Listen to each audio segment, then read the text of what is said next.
Hey, how you doing? This is SEIJIHITO here with a late night live stream. So we are currently 4:04 a.m. Wednesday, August 30th.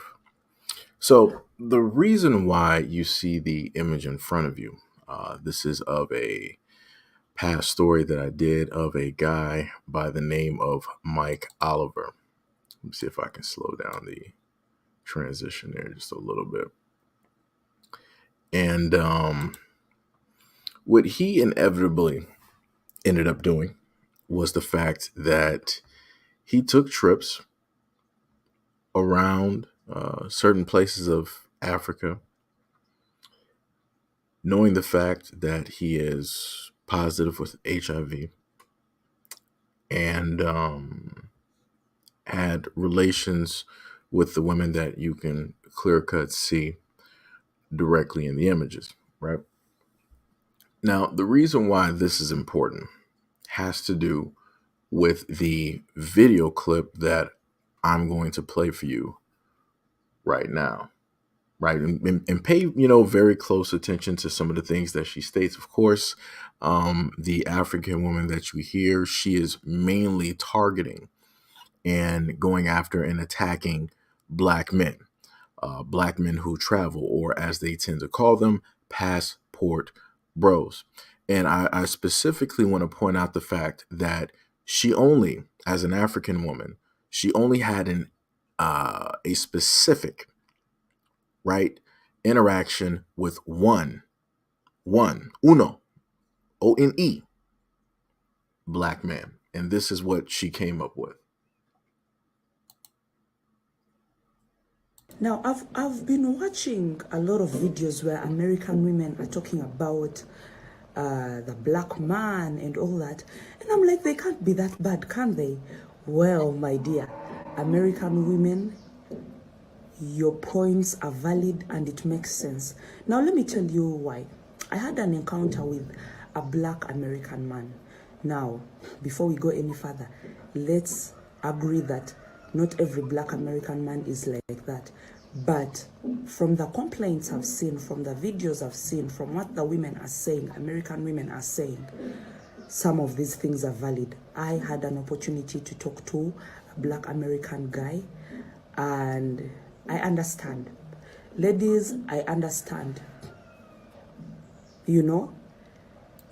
Now, let me just pause right there. Now, remember, she said that she had the opportunity to talk to one black American guy. And this is how she's going to summarize all black American men. Something is wrong with the men in America. I'm sorry. Something is totally off. They need to collect and round them up like cattle and put them into therapy. Some of them belong in asylums. And this was a typical passport bro. You could tell, I want an African woman. I want my child to look like you. Very narcissistic, very, But then, and for the American men, black American men coming to Africa to look for women, understand that African women are educated, if not more educated than some of the American women. So when you are coming with your broken mentality, your broken approach towards women, understand that African women are not built for that. Now, remember what she said, right? She wanted to categorize, she wanted to say, based off of one black American male, right? One guy that she labeled as a passport bro. She wanted to say that pretty much all black American men need to be rounded up like cattle, thrown into therapy. There's something just mentally not there. There's something wrong. We're, narcissistic and, all of these other things, right? And then she also had a problem with black American men coming there, specifically trying to, look for a wife or a fiance or whatever. She specifically pointed out the fact that she had a problem that the black American man said that he wanted to have children that looked like her. And I'm like, I thought that would be deemed and seen as a compliment. I thought that would be a good thing, that if a black man looked at an African woman, was like, "Yo, you're beautiful, exquisite. Like your skin is like, it's it's just amazing." And I would love to have kids with you, and for my kids to look like you. I would think that that would be a compliment, because that black man is praising that woman, right? Praising, her complexion, praising, how it is that, where it is that she grew up, her mannerisms, everything like that, right? Her hair, all of it, right? But she's basically having a problem in stating that that black man was narcissistic, right? But again, I want to point out the fact of the last part that she stated about um black women, because this is what this video is about, and then I'm about to go in a little deep dive, so I need y'all to just stay put real quick. So let me just replay that part real quick. But then, and for the American men, black American men coming to Africa to look for women, understand that African women are educated, if not more educated than some of the American women. So remember what she said, and I want to be very specific. When she's talking about American women and being more educated, she's not talking about Caucasian women. She's not talking about Arab women. She's not talking about Asian women. She's not talking about Mexican or Latin. She ain't talking about Ukrainian. She ain't talking about Russian. She ain't talking about women from the UK that now just moved here. Women from Canada that just, she ain't talking about none of that. She's talking about black American women, specifically stating that African women are more educated than black American women, because they're not going to stand for the same foolishness and trifleness, right, that she received from a passport bro, a black American man, right? So let me just pop back over to this picture, right, of Mike Oliver. And I'm just going to keep that directly up there as I read some of these stories, because remember, she started this. She said that African women are more intelligent, right? More educated, which means they're not going to fall for traps. They're not going to fall for the okie doke and different things of that nature, right? So the first story, Uganda paternity test causes huge controversy issue, right? And these are just some parts. Speaking in mid-July, the Ministry of Internal Affairs spokesman stated that there have been tenfold increase in requests for tests which require taking the DNA of the father and child. Quote, we used to have, on average, 10 applicants daily at our government analytical labs. We are now averaging 100 daily, and the numbers are still increasing. Later on in the article, they stated that public opinion has been split in the debate that has raged across Uganda, from bars to parliament, taxis to Twitter, now known as X, expressing his support for the test. A resident in Uganda stated, quote, I think the man has the right to know whether the child are his or not. Children are responsible, and every child must know the family they are attached to. Another resident disagreed, stating, I have seen happy marriages and families separate, all due to the issue of paternity testing, and children are becoming victims. Human rights activist stated, the fact that wives sometimes secretly have a relationship with another man in order to give her husband a child is nothing new. Quote, our ancestors did it. Our grandparents did it. Our mothers did it, right? Later on, they said that a Ugandan microbiologist stated that the state laboratories where he works has not seen a major increase in requests for testing, but greater awareness now exists around the issue. His experience over the years show that 60 to 70% of the tests prove a biological link between the father and child, right? Which is good. But as for the 30 to 40% who found out they were not, the outcome was often beneficial in helping children to settle where they are born. So again, right, This African woman stated that African women are more knowledgeable, are more educated, are more wiser than Black American women. But yet, you got African women out here, quote unquote, sleeping with other men into, quote unquote, bringing home a child because their husband could not get pregnant. But also note, these women are secretly doing this, which means they're having their cake and eating it too, right? They're going out there selecting, picking out. The husband ain't picking out these guys for their DNA. The woman is selectively picking out these guys. And these are guys that she specifically wants to sleep with unprotected while she's married to her husband that cannot produce children. So then, quote unquote, being the good Samaritan as she is, she decides to pick out this guy, sleep with him for however long, possibly even have a relationship, and possibly risk the fact of possibly coming up with an STD or worse in order to get a child, in order to bring it back to the husband so that they can have the family that she's always desired. Isn't that sweet? Isn't that a very, very wise and thoughtful African woman? Let's go to the next one, right? So, got to scroll back up. Give me a quick second. So, this is the next one, right? Nigeria ranks second highest in paternity fraud in the world. A DNA test revealed that Christopher Johnson wasn't the biological father of his three children he had nurtured and invested in for almost 2 decades. The children, Esther, age 19, Shirley, age 17, and Stephen, age 15, were born by the same mother who unfortunately was deceased. Christopher, a successful but retired architect, was compelled to find out the truth about the paternity of the children after a stranger turned up one day to claim he was their biological father and challenged him to a DNA paternity test. Christopher received a shock of his life when the result proved that the stranger was indeed the children's real biological father.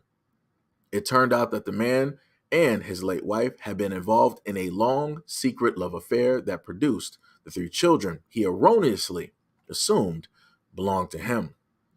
They later stated, reports have been making the rounds that Nigeria has the second highest rate of paternity fraud in the world after Jamaica.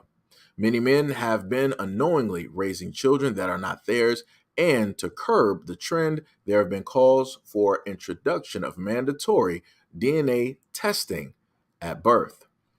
DNA testing of their children failed to match with that of the men believed to be their father. Well, when DNA test of the children failed to match with that of the man believed to be their father, several women were accused of unfaithfulness and condemned into the abyss of marital enogamy.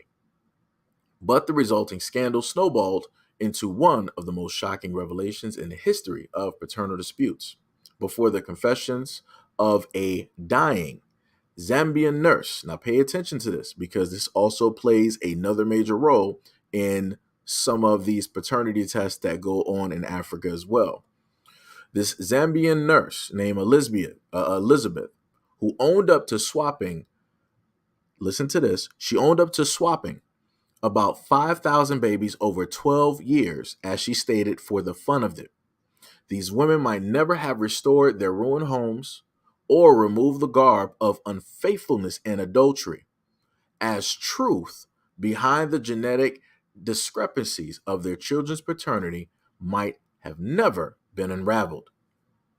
They later stated in Nigeria, at least 4 out of 10 men are not the biological father of their children.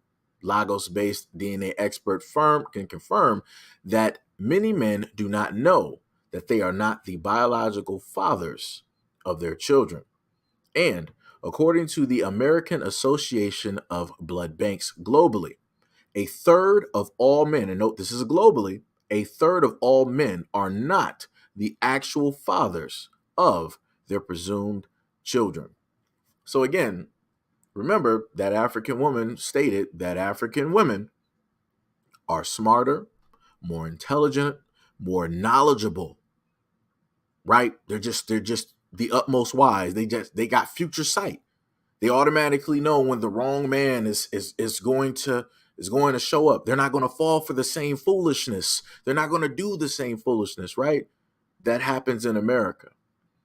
But yet, these are two stories that deal with women in Africa, where you hear of foolishness taking place, where women are stepping outside of the marriage, having children outside of the marriage, and they're having their husband, who made a vow directly to them, raise another man's child. They know the secret, but the man doesn't.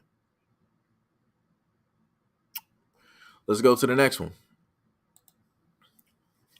Oh, I'm going to save that one for last. So let me just go to let's go to the Mike Oliver, right? Because that's the picture that we have directly up here, right? So this is what was stated. During Mike Oliver's holiday, he decided to enjoy his moments with some young, beautiful women, right? The air broke when everyone heard about him through social media that he is HIV positive and had exposed all those ladies to the virus. Most of the ladies that you see in these pictures were married, and some were yet to be married. After their photos had gone viral, marriages have been broken and wedding plans have gone sour on the ladies' side, right? So again, a lot of the women, both of the images aren't showing up at the time, but there are many, many, many, many women that man has slept with. And a lot of these women were married. So pay attention. These are African women that are married. They took vows, jumped the broom, went to a church, had the family, the whole ceremony, right? They supposedly got the perfect husband, African husband now. And they stepped out on their husband, right? They stepped out on their fiance in order to be with this guy who was HIV positive, who these engaged and married women were having unprotected relations with, therefore potentially bringing that directly back to their husband. So again, these are the same women that she was talking about, that African women are smarter, more intelligent. They're not going to fall for the foolishness of what black women in America have to deal with or go through. But yet this is story number 3. Really? Like I said, this is why I would wish that when people happen to say certain things about black people in America, people would check their own records before they start speaking.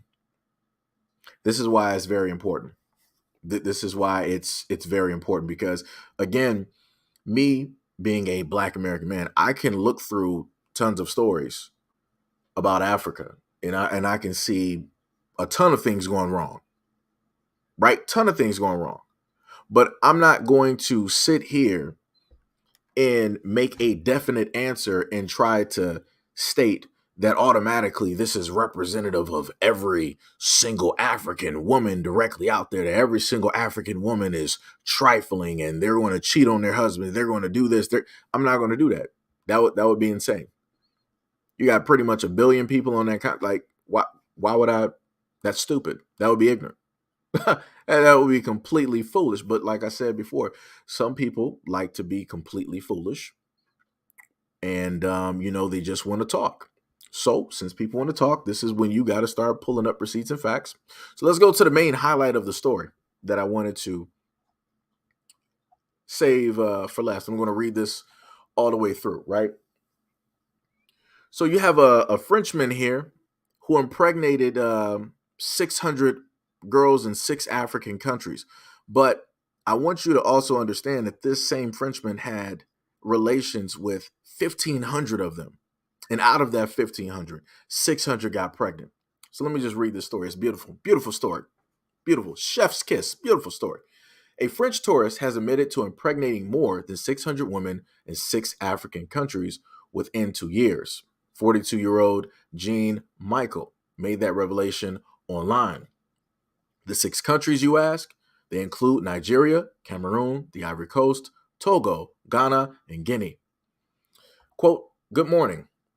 I have a confession to make about the havoc I wreaked in 6 African countries, including Cameroon, Togo, the Ivory Coast, Nigeria, Ghana, and Guinea. I am not proud of what I have done, and these were unfortunate experiences. In France, where I hail from, I did not have money. I was very poor until one day I played the lottery and I won. I won 550,000 euros. It was the largest sum of money I ever received in my life. I did not know what to do, and a friend suggested that we travel to Africa. We obtained all the documents, entry visa, and the rest. And our first stop was the Ivory Coast. In the Ivory Coast, we rented and furnished a furnished apartment. We had money to spend and met Ivorian women and people, and we became friends. They introduced young Ivorian girls to us, and that's when it all started.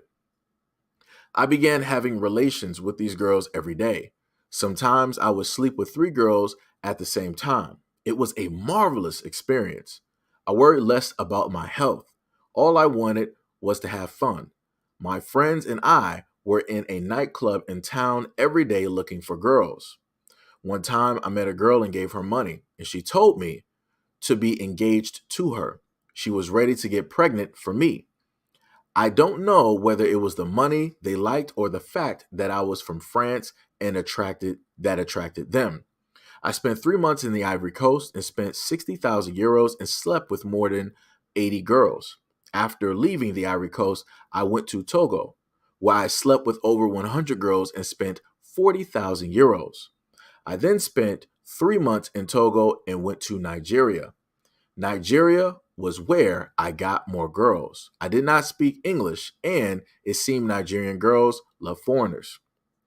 I rented a furnished apartment in Nigeria, and I was in Lagos for 6 months. I spent 100,000 euros and slept with 230 girls.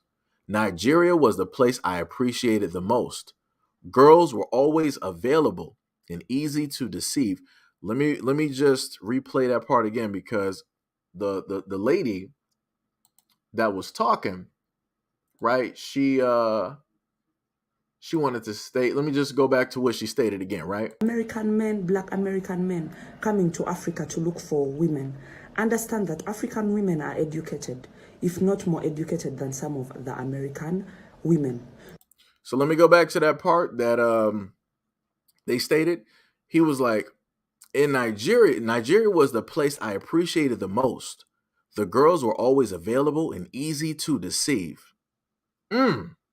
And she said that African women are educated, more educated than black American women.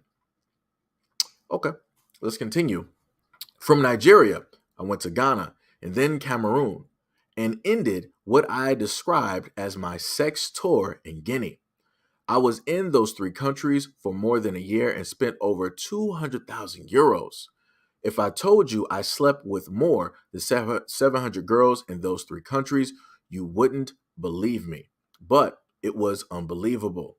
In all, I slept with more than 1,400 girls in 6 different African countries. I have all of their pictures in my photo album, including the dates we met, their names, and phone numbers. I opened a Facebook account only for them. Since I returned to France, I had more than 600 of them who told me that they got pregnant from me. Some got rid of the children, and I do not know exactly how many finally gave birth. Africa is a marvelous continent. Girls are beautiful and very sexy. All they want is a man who has money. And the worst is when he's white. I realize that they love having mixed race babies. I do not know why, but many would do anything to get pregnant for you. 100 euros is plenty of money in Africa. To summarize, I went on a sex tour in Africa. I slept with 1,400 girls in 2 years and more than 600 got pregnant. I know many of you would judge me, but I do not care about your insults. I know that what I did is not good, but I enjoyed my stay in Africa, and I am planning another trip to Senegal, Mali, Gabon, Benin, Niger, and the Democratic Republic of Congo. The day after I returned to France, I went to the hospital for medical exams, and luckily, I was HIV negative, and I did not have any other infectious diseases. My friend was also negative, and we are planning another trip. I did not go to secondary school, so disregard my grammatical errors. Thank you for reading my story. So let me just replay that part again. And for the American men, black American men coming to Africa to look for women, understand that African women are educated, if not more educated than some of the American women. More educated, right? So you allow this European dude from France who just won the lottery, couldn't speak a lick of any language over there unless it had to do with French. And he just came over there and he was just slinging blades, just like he was slaying fields of African women, just laying them down. They were just going down willingly. A lot of them were just willing to get pregnant by him just because, as he stated, they wanted a mixed baby. They wanted somebody who was European. They were attracted to the money. These are his words. This man got Wilt Chamberlain numbers. I'm not even mad at him. Like I said, I'm not even mad. Like I said, you again, women will allow a man to do whatever it is that a woman will allow a man to do. 1,400 of them allowed this man to have relations with them unprotected. To the fact that some of them wanted to get pregnant, they wanted to get married, they wanted the money, they wanted all of that. He didn't force them or anything like that. Out of that 1,400, 600 of them, 600 sat up there and got pregnant. Word. And then you got the nerve to sit up there and try to say it from your point of view that firstly you're not going to stand for any type of foolishness from black American men, even though you've only, from your point of view, from what you said in your clip, you've only talked to one black American man that you labeled as a passport bro, as narcissistic, as broken, and everything else under the sun. But yet you got women over there in Africa just sitting up there just being with anything, just being with anything. Anything. Let me repeat myself again. Just being with anything. With anything.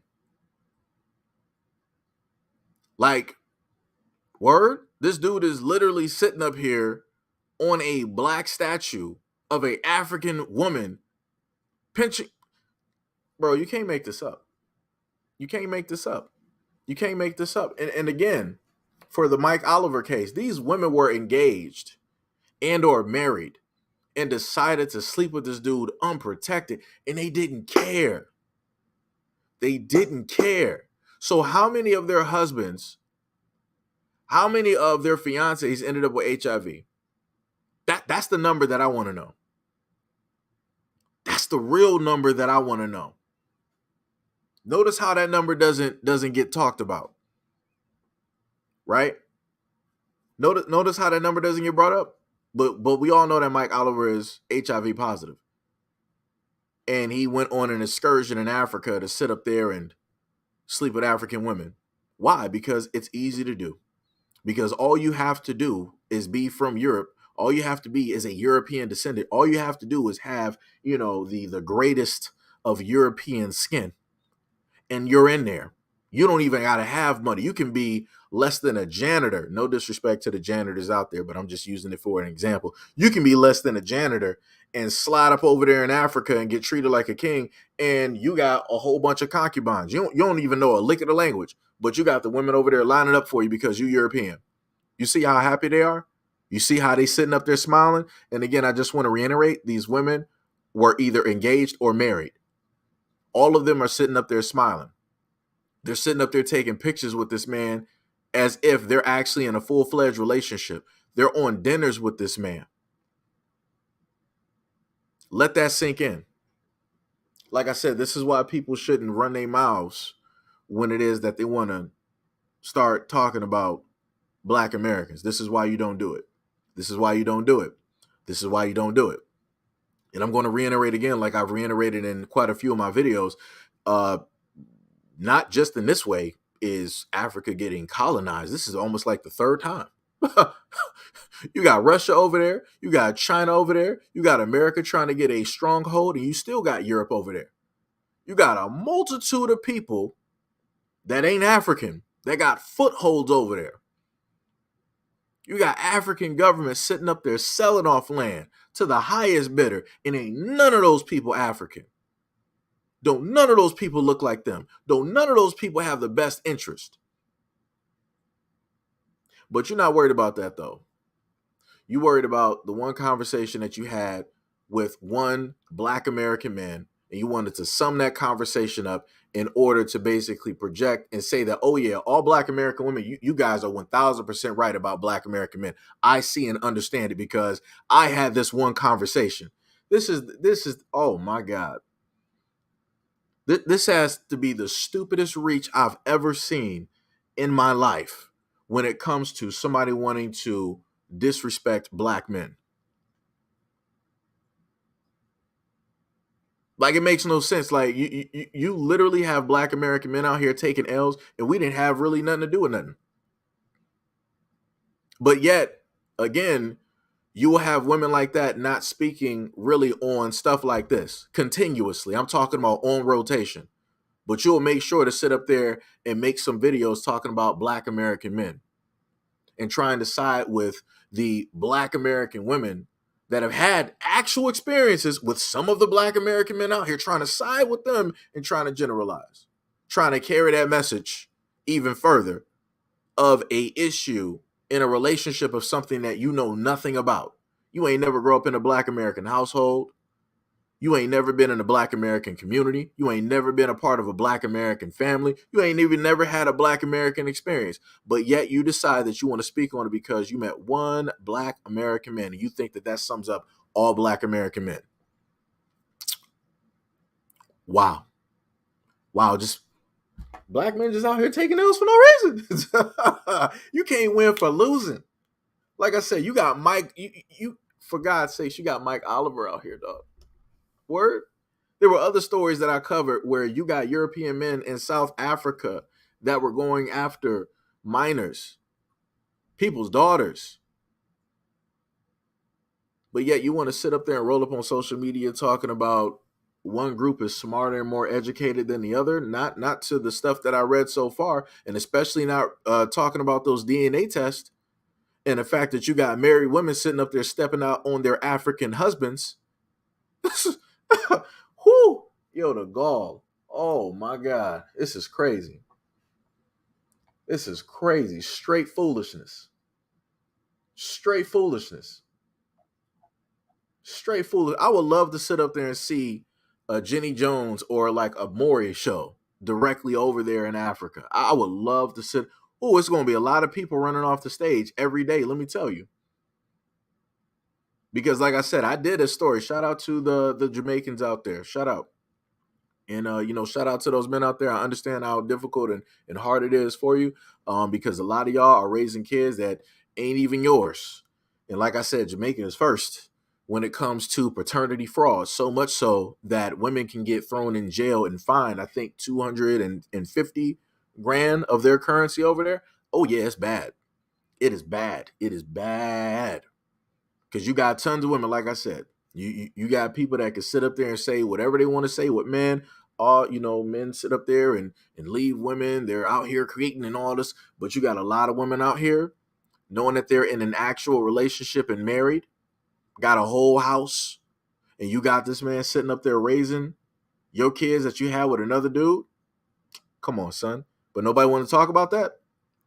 No, nobody want to talk about paternity fraud, though? No African women want to talk about no paternity problems? Stepping out on your relationships on your husband? Having a multitude of kids? Nobody? Nothing? Zero? Zilch? Nada? All right. That's crazy. That is crazy. Shout out to the African men, though. Like I said, y'all going through a lot. And people wonder why it is that you have a lot of dudes out here around the world that don't want to get married. This is why. I'm just going to leave this picture up here. All of these are African women that this European man had relations with, they were either engaged or married. African women, mind you. Craziness. Straight craziness. Mm. Mm-mm-mm. And like I said before, this ain't to sit up there and put no type of hate or anything like that. Like I said, I love the continent, the culture, the different tribes that are there, the multitude of languages that are there, the rich history that is there. Like I said, there's a lot of great things there. A lot of great things. But you also have some individuals there that decide that they want to speak out of the side of their neck, not knowing the full history of different things that are going on. People don't understand. Like I said, there's levels to this. Black Americans are still fighting. We never sat up there and gave up. You got a multitude of countries directly over there in Africa, especially dealing with those governments that are ran by African people who are also bought out and who are also currently still selling out their people at this moment in time, including also their land and their culture. So, like I said before, and I'm going to make this very clear, the same fight that Black Americans have been doing here, you're going to slowly but surely start to see Africans over there catching up and realizing the game that's been played. Because again, you got a lot of them that are still caught up that think that the European is what is best and all this other type of stuff, not really embracing and all. Like I said, and I'll put it like this because I've heard this argument before. You have a lot of people that'll sit up there and say, well, Black Americans, you guys don't even know where you're from. You don't even have a history and all this other and yada. I'm like, that's cool. You know what? You're right. You got that. Y'all know where y'all from. You know your tribe. You know your language. You got things passed down from the ancestors. But yet you have all of this rich heritage and this history, but you're still falling for the same trick. You're still falling for the same Trojan horse. What's the use of knowing who it is that you are and having pride in that if you're still going to allow the same enemy that took down and warred with and fought your ancestors, burn down your libraries, burn down your villages, take the resources, still taking the resources? What's the use of having all of that rich knowledge, all of that history, all of that language, just to still be defeated the same as the previous that came before you and the ones that came before them and the ones that came before them? So, like I said, I need people to step off of that soapbox. I need people to get off of that horse and stop acting so high and mighty as if, hey, I'm better than this because I know this and that. Nah, because you're still losing. You're still losing. You got countries that can literally lay claim to your waters, which is robbing villages on your coast from their normal fishing, which is how they sit up there and make their living in their villages. So you got other countries that are able to prioritize their own countries by coming to your waters, stopping your people from getting the main source of work that they were normally doing, robbing all of that. And you're allowing it and watching it to happen. You're allowing and watching your land get stolen from you, because before it was, they just came in there and took it. Now it's willfully being given away and you're watching it happen. You're literally in the house with the robbers, watching them rob you with no type of weapons. And you're helping them pack up the paintings, the couch, the computer, the television. You're even letting them know that, oh, you forgot some stuff in the downstairs closet in the attic. That's a secret. Let me go get that stuff for you and help you pack that up. Like I said, what's the use of having all of this rich heritage in this culture and being so educated if this is the end result where you're still getting tricked, you're still getting trafficked, you're still getting bombarded, you're still getting mistreated, you're still getting tested on, you're still getting robbed, you're still getting erased, you're still getting seen as nothing, and your culture is still getting stolen. You still got European entities that are holding on to sarcophagus, the remains of pharaohs, jewelry, organ, You got paintings that they sat up there and took. You got things from your ancestors, things from your villages that they still got, that y'all still ain't get back. But yet you got pride. You know your language, you know you came from, you know your history, you know all of that stuff, but you still getting robbed. How does that work? How can you be so educated? How can you be so better and still get swindled? How? How? That don't add up. It don't add up. And then you got individuals coming over from Africa over to the United States and trying to sit up there and speak on African Americans saying that we don't got culture. We are the culture. Every single time you sit up there and look at Fiji, you look at Vietnam, you look at China, you look at South Korea, you look at Japan, you look at Canada, you look at South America, you look at Russia, you look at the UK, you look at India, everywhere around the world, somebody is doing rap. Somebody is doing hip hop. Somebody's favorite top artists are Biggie, Rakim, Tupac, Jay-Z, 50 Cent. We make, shift, and change culture as we please. The things that we talked about and did for survival and music, everybody else is trying to mimic and act versus actually growing up and living. And like I said, it makes no sense to try to mimic something that you never really experienced or never had to experience. It's like dealing with kids in the suburbs that try to act like they from the hood. Why would you want to be from something like that? You can't appreciate that, yo, you got a great life. You got some awesome things here. You can't even appreciate what it is that you got. And that's not even speaking on the fact of how many African artists there are that take directly from American culture. The stage presence, the swag, the rap, the beats, the cadence, all of it. And it's implemented. All just so people can sit up there and say that Black Americans don't have a culture. We don't have nothing. We don't even have our own language. We don't know where we came from. We do. We fight for this home every single day, irregardless of however it is that we get treated. We love it and hate it directly at the same time. And we have that right too, unlike what everybody else likes to sit up there and say, oh, well, if you don't love America, then you can leave. Well, for a lot of the Europeans that hate when Black Americans have an issue with America, y'all can be the first ones packing. Y'all could be on the first thing smoking because realistically, you're not even native to this land. I'm not even sure if realistically you're native to this planet at this moment in time by the way that the sun is sitting up there cooking y'all and by the way that Bill Gates and the rest of his kin are trying to block out the sun.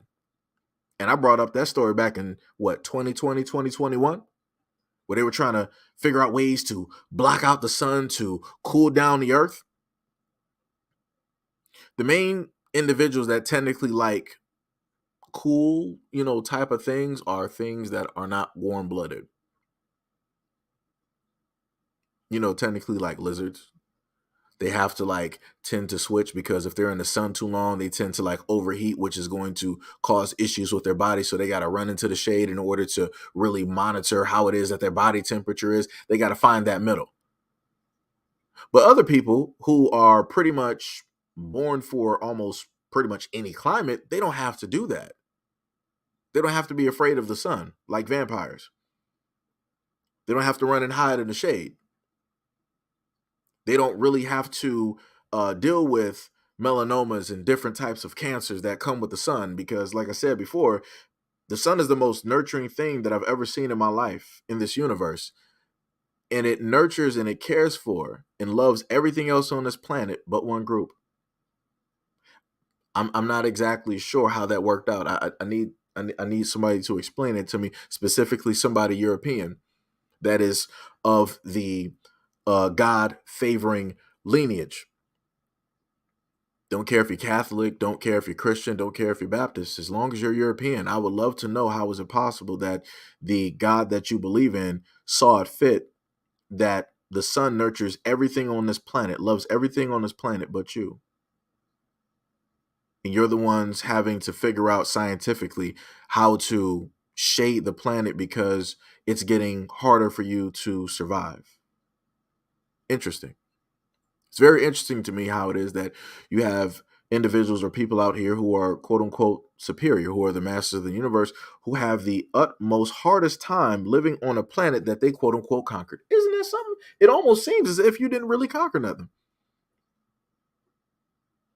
It almost seems as though just like an invasive species that comes from one place to another. So in order for them to actually take over, they have to change the ecosystem in order for them to thrive and survive. It's amazing. It's amazing. It's funny how that really does not get talked about. They'll talk about a lot of different things. They'll talk about, oh, hey, we're going to bring up cloning. We're going to bring up UFOs. I think just recently they said they found like a frozen megalodon and all of this other. They're bringing up all this other type of stuff. Like I said, it's a lot of distractions, a lot of different things basically going on. And people just need to sit up there and pay attention to the people throwing out the distractions.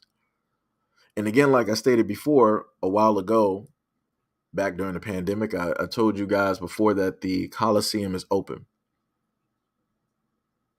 So now you're going to, of course, see them, like I said before, they're going to just start throwing stuff out there to see what sticks.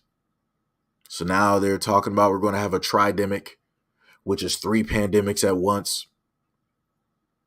Craziness, because during the pandemic, that didn't happen. And some stuff happens yearly. But magically, all of that stuff did not matter because only one thing mattered. But now it's a tridemic. Now it's going to be 3 things happening at once.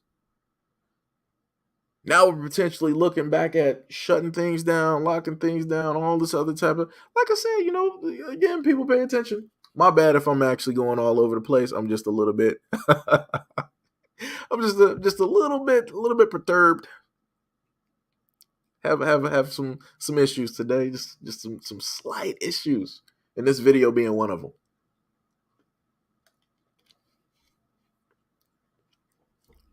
Like I said, again, regardless on how people feel about it, do your own research, look stuff up. That's the greatest thing I can tell people. You don't gotta believe nothing that I'm sitting there saying here. I'm just a random black guy just talking. But I expect as adults for people to sit up there and look up the information for themselves and come up with their own thought, their own theory. Right? Because what was that? I had somebody in here before.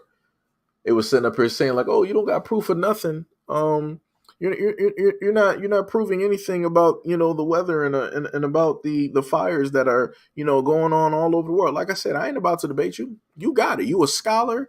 You're more knowledgeable than me. You know every single thing. All I'm sitting up there doing is condensing all of the stuff that I took time to sit up there and read.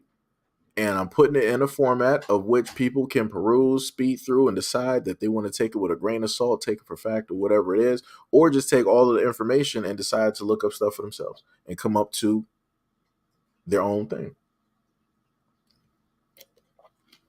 Like I said, I ain't here to debate nobody on nothing. Y'all got that. That's a useless fight for me because it ain't gonna get nowhere. Because everybody want to be right. And for me, I don't even care no more. Everybody else can be right, and I can be wrong. I'm completely fine with that. I'm completely 100% fine with that. But within me, basically stating that, I can at least live in the space that I will take out the time and do research and look things up that are mentioned that people will say, or different types of stories and whatnot or whatever. That's the problem. Due to the fact that a lot of people always want to be right and they feel that they are right, they're going to stunt the growth on the information that they have. They're going to stunt their knowledge base, and that's on them. So the only thing I'm sitting up there stating to people is be fine with being wrong, because if you're wrong, that means that you are going to go out and seek knowledge. You're going to welcome other different types of information. You're not just going to stop at one finite point and think that this is all there is and all there needs to be, and I don't need to step nowhere else to learn nothing else because I got it all. Nah, because everybody is a student. Everybody is a child when it comes to education. If you don't believe that or see that, then you might want to retune yourself. Everybody is a student to somebody. It don't matter who the greatest educators of whoever are. Somebody is still learning from somebody else at this moment in time. Even masters who are masters of martial arts, they're still learning. They're still fine tuning their craft because it's not at the finite goal that they want it to be, because there's always progressions. There's always weaknesses. There's always areas that can be fine tuned, things that can be better, attacks that can be faster. So, just saying.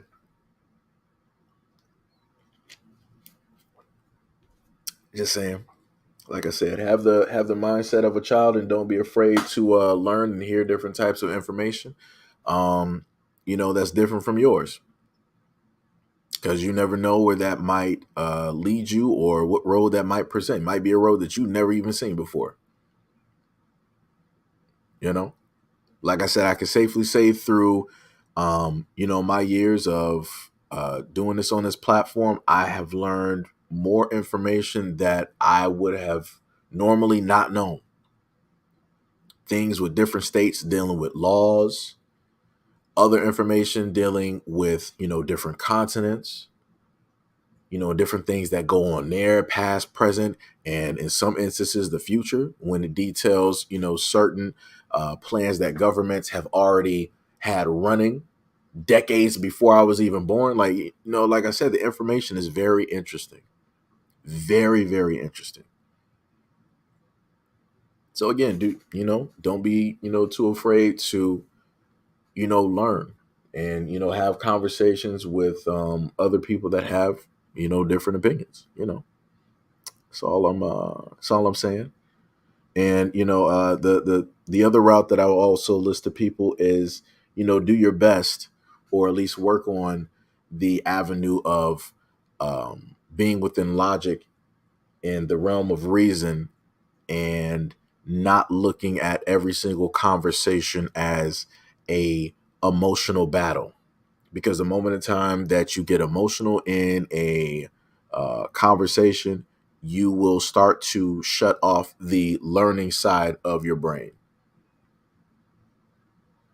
because then you'll start talking and reacting directly from emotion versus, more so an intelligent, fact based, area. And the worst thing that you can sit up there and do is shut off your ability to receive information. You know. Also, much love, respect, and appreciation to any and everybody that is actually here, during this live stream, as I'm just, talking at this moment in time. Um, Let me see what we got up here. Apply knowledge said a teachable man is a wise man. That's bars. That's bars. Cordell Lewis said, what is your opinion on the future of money? One of the main things that I have told people before, which I've gotten a little bit of pushback, um, you're always going to have a currency. You're always going to have a way to barter. Like I said, before we had money, we had the bartering system. So you're always going to have a way to barter in order to get the things that you need. So even if we don't have the dollar, whatever it is, then you'll have precious metals, gold, silver, copper, different things of that nature, potentially spices or cattle, whatever it may be, right? And not sure how, humanity will basically be in the future because of everything that's, going on or that's in the works at this moment in time. But you will have some type of shape or form of a currency. Now, when it deals with bricks, that's a whole different, situation. Again, you have a lot of people that have issues with the United States, and the United States has also done a lot of things to deserve the treatment that it is getting at this moment in time, which, it is what it is. Just got to deal with that and, roll with it and just hope that it does not get worse. Like I said, I would rather these countries team up to try to come up with a currency versus these countries talking about, okay, we're going to tag team and it's all of us versus the United States. I would rather them have an issue with money. Just to be honest, I would rather the issue with money, because ain't nobody prepared for war. Because a lot of people out here think that they are prepared, and they are not prepared, because nobody knows what nuclear fallout is, what nuclear waste is. Nobody, like I said, that is stuff that none of us is prepared for. Even the most prepared people are still not prepared, right? The other thing about currencies that I've tried to inform people about every now and again, I told people to educate themselves, educate, educate, educate, educate, educate, educate, educate, educate, educate, educate themselves about cryptocurrencies. And again, I get for the religious people out there, it's like, hey, it's the mark of the beast. This was already foretold, in the Bible. People need to read the book. I get it. Trust me, I 100% understand. And the main thing that I will add on to that is the fact that if we're going to really look at it as it is, we've already been marked, right? Whatever transaction that we do, there's a barcode attached to it. The money is not valued by anything dealing with precious metals, which is by what God created on this planet. It is not backed by silver or gold. On the back of the dollar, it says, "In God we trust." The United States is not telling you what God they believe in. I've seen quite a few gods, and I've covered those gods in quite a few videos, one of which being Baal, right? Along with a few other deities directly out here, which requires a sacrifice, preferably a child. So, like I said before, we all of us is pretty much have already been in the devil's playground. This is pretty much where we are at this moment in time. Not to even get too religious, but I'm just trying to make a note, because I ain't trying to debate with nobody. I'm just saying, if you got a bank account, if you got a credit card, if you got a debit card, if you got any type of form of technology, all of that has a barcode. All of it. Nobody is escaping anything at this moment in time, because ain't nobody in the United States going to Aldi's, Walmart, Kroger's, the malls, the movies. Nobody's carrying around a pouch full of gold and just divvying that out like Mansa Musa. Nobody's doing that. Nobody's doing it. So the main thing that I've told people is like, hey, learn about the stuff that is being used at this moment in time, so that you can, in a sense, benefit from it, right? Too many people out here have stated that, hey, money is looking low, money is this, money is that. You have blockchain technology, which a lot of banks have told people about. They were like, hey, cryptocurrency is bad, it's negative, don't invest in it, all this other type of stuff. But again, I'm just going to implore anybody listening to me, look up cryptocurrency. Just type in banks investing in crypto, and you'll start to see a lot of banks that were automatically denying. I'm talking about during 2016 to about 2019. You had banks that were getting rid of people's accounts, shutting them down, shutting down the debit cards, not allowing transactions, locking the accounts. You had credit card companies doing the exact same thing, because they were like, oh, cryptocurrency is risky, it's this, it's that. Everything is risky. Keeping your money in a bank is risky, right? Because I showed you guys a video of China, and how the bank in the mainland was having issues giving people the money that they needed, and people had to go 50 plus miles from other provinces across China in order to come to that main bank. I'm talking about hundreds of thousands of people were just literally sitting there in the streets trying to get their money that they could not even get, because the bank was not giving them their money. Like I said, so if you want to talk about control, all of these banks have control over your funds. Again, if you had a city of people deciding to go to the banks all at once to go pull their money out, the banks will literally shut down, close the doors, and call the police. And you wouldn't be getting nothing. How many videos have we seen so far with people trying to go to the bank to cash checks? And then when they want to cash a check or they want to put a check in their account that's $5,000, the police get called. They want to hold the check because magically it's suspicious now, but this is your account. This is your money. You just got paid. So like I said, you can see the people who have control and the people who don't have control. We at this moment in time, the people, do not have control over our money, over our funds. And the reason why the bank has control is due to the fact that the bank does not have money within the actual bank. The only way that the bank actually has money is by way of the money that we all put directly into our accounts, which they practice fractured lending. If you don't know anything about fractured lending, you can go look that up for yourself.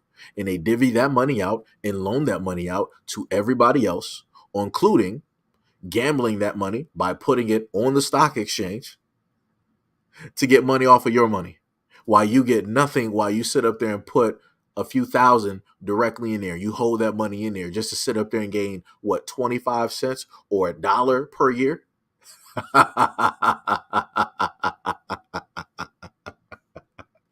So if people want to talk about robbery, that's robbery. That's robbery. If people want to talk about the devil winning, the devil been winning. And you watching it. We all are. We're watching America basically rob everybody.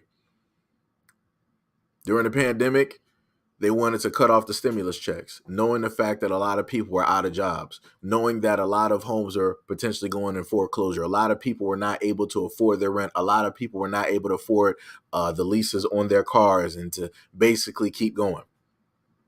And then on top of that, during the time of the pandemic, you also had the managers of the apartments or the buildings or whoever going up on the rent during the pandemic, knowing the fact that people didn't have the money during that time because of everything that was taking place. And then even during that time, prices for goods, for normal everyday goods, were going up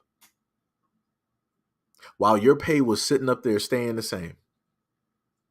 And the same thing is still happening at this moment in time without the pandemic even being here.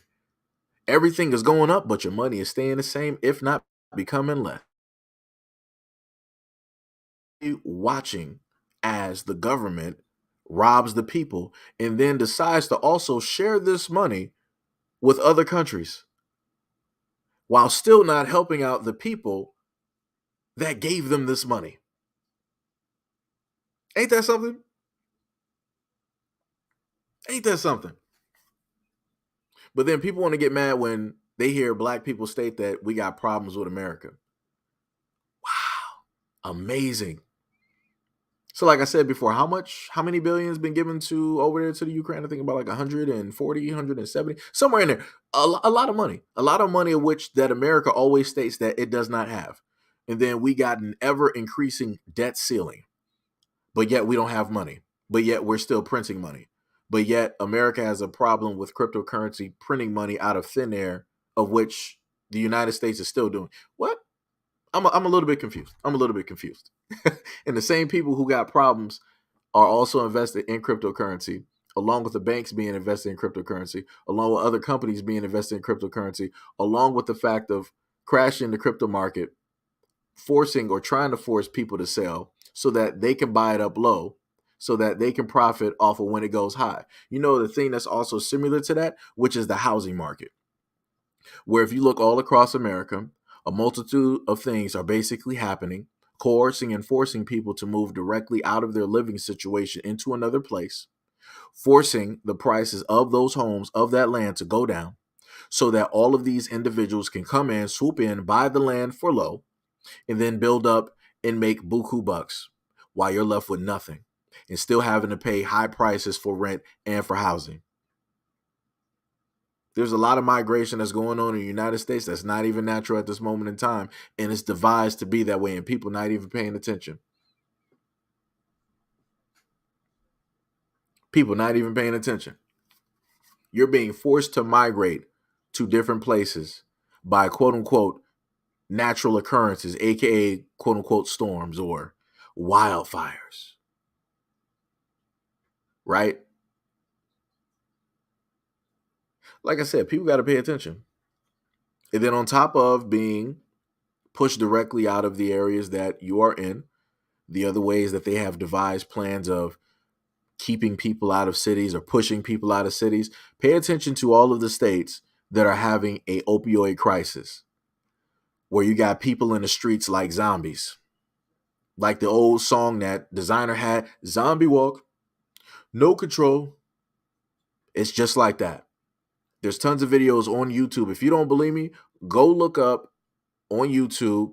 Probably type in what, like zombie cities, right, in the United States, and you'll see a lot of drug addicts strung out. Some of them are literally waving like back and forth, like in some type of trance, barely even able to like keep balance with a needle in their arm.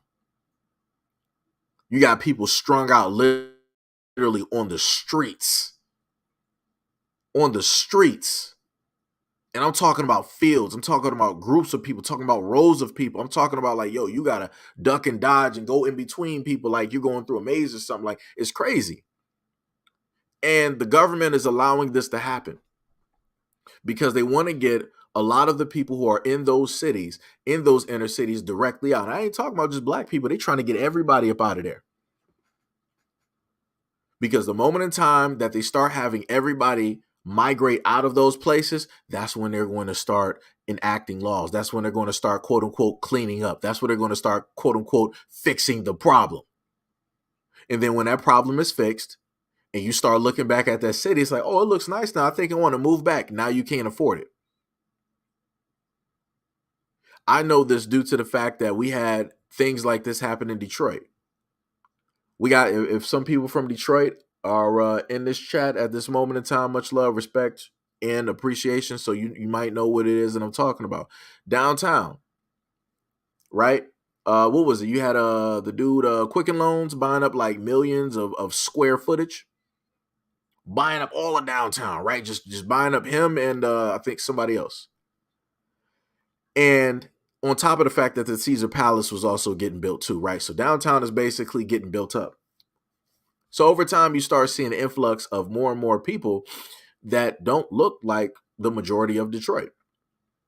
And then over time, when you start looking at some of these houses that are on the river, you inevitably end up finding out that a lot of these people who live in those homes might not even be directly from Detroit, might not even really be from Michigan. And that some of these people ended up actually getting help getting those places. But if you are an actual homeowner, there's no discount for you to try to get those places, to try to actually afford those places. Because it's more advantageous, it's more beneficial to have other people there to fluctuate. So this is why we got places like Uptown Detroit, Corktown, and many other places there. Whenever you start hearing weird names of your city that you never heard before, the beginning of the end has already started. Whenever you start seeing those tea shops, those bike lanes, those Starbucks, all of those things, the beginning of the end has already started. When you start looking at your areas and it start looking a little bit way too nice, not saying that it shouldn't, but it's looking a little bit way too nice. And y'all know what I'm talking about, especially if you're in Detroit. We've complained about how the streets look like. Livernois is one of them. For the longest time, and we got businesses over there too, black business, black-owned businesses.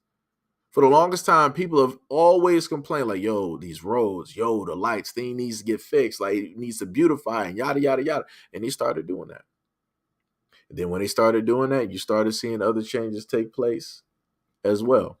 You started seeing influxes of different people starting to come directly and move into the neighborhoods. Now, some people would sit up there and say, like, yo, Seji, this is a good thing. This is a positive. Like, why would you have a problem with these people moving in? Because the moment in time where people who never grew up here start moving into a new area, they want to come in and they want to start bringing brand new rules directly with them. Because I don't like the fact that if people who never been here move into my neighborhood, that now magically we have a better police and an EMS response. I don't like the fact that somebody can randomly move in that's never been there, that's not even a part of the culture, now has a problem with quote unquote noise. So now they want to call the police on any and everything, which I've covered stories on before. Because whenever it is that black people happen to move places, we don't bother nobody. We're just happy to be there. We're trying to, be welcoming to a place that we don't even know nothing about. We're just trying to get to know people. We're trying to let people know that we're here. Hey, neighbor, howdy, how are you doing? How's everything going? Bill, your lawn is looking real great. Sarah, look at those begonias. Look at those begonias, Sarah. Look beautiful, beautiful. John, those rose bushes. You're going to win the yard next year. You're going to get that trophy, John. Right? That's what we do.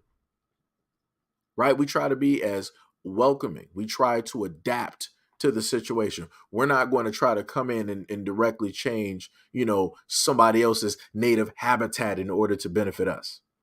But when everybody else magically comes into black areas, black neighborhoods, black communities, magically black people have to directly change for them. If not willingly, it's going to be by force, not coercion, by force. So this is why I have a problem. And this is why it is a problem. And again, a lot of other people, a lot of other cultures are not going to directly understand this because they have not had the exact same experiences that black Americans have had. So I would kindly just tell a lot of those other people who don't understand to shut up. To any of the Caucasian people who happen to have a problem with it, I'm going to specifically, automatically tell you as non-Indigenous to shut up. Because you have no right to have a problem with anything. Out of all the troubles, out of all the mayhem, out of all the chaos, out of all of the loss of life and extinctions that you have caused, you have no right to realistically even speak on stuff. I don't care if it wasn't you. I don't care if it wasn't your grandfather, your father, your great grandpa. I don't even care what it is. The fact of the matter is that it happened. The fact of the matter is that it has never been resolved. The fact of the matter is that a lot of y'all don't even want to acknowledge it in order to admit that there is a problem so that we can actually create a fix for it. You just want to sweep it directly under the rug as if it's the boogeyman. And that's crazy. 1,000% crazy. 1,000%. So this is why I'm going to reiterate and state again to anybody that it is from Detroit or any other black communities area around and across the United States, please fight for your communities. Please fight for your homes. Because Jay-Z, no matter how people look at Jay-Z, don't like him, they feel like he's Illuminati and all this other type of stuff.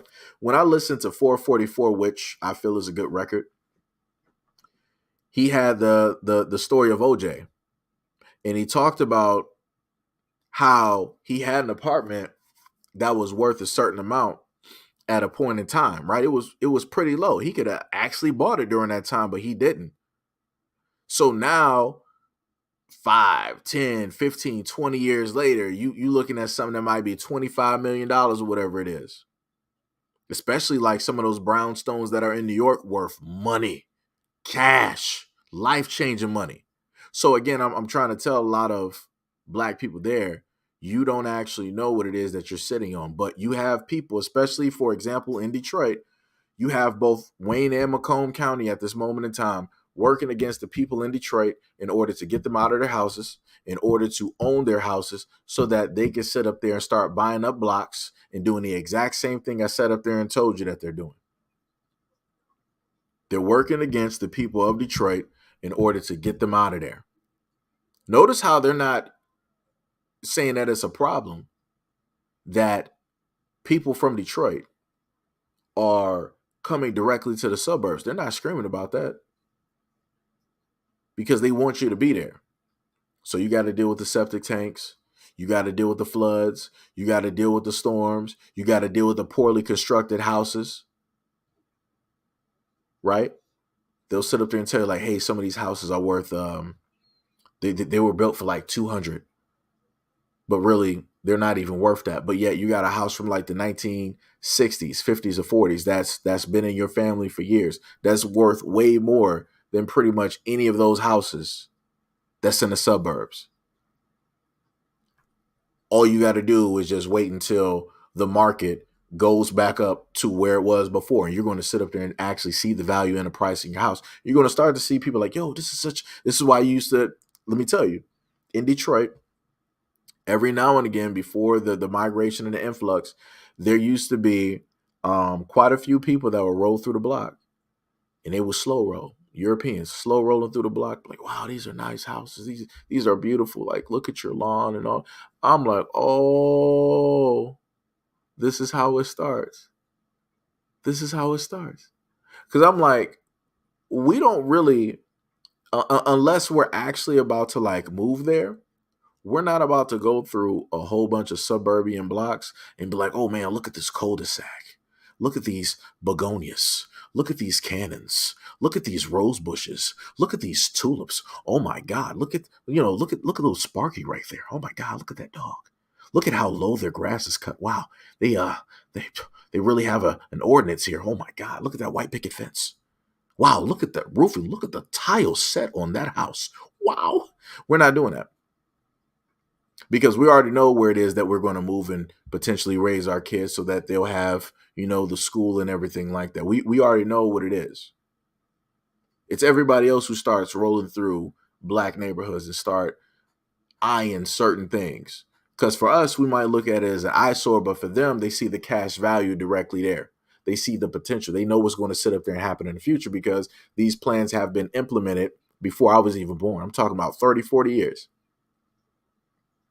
All of these things, and like I said, I have to use Detroit for an example, because that is where I grew up, that is where I was raised, and this is where I've seen a lot of these things.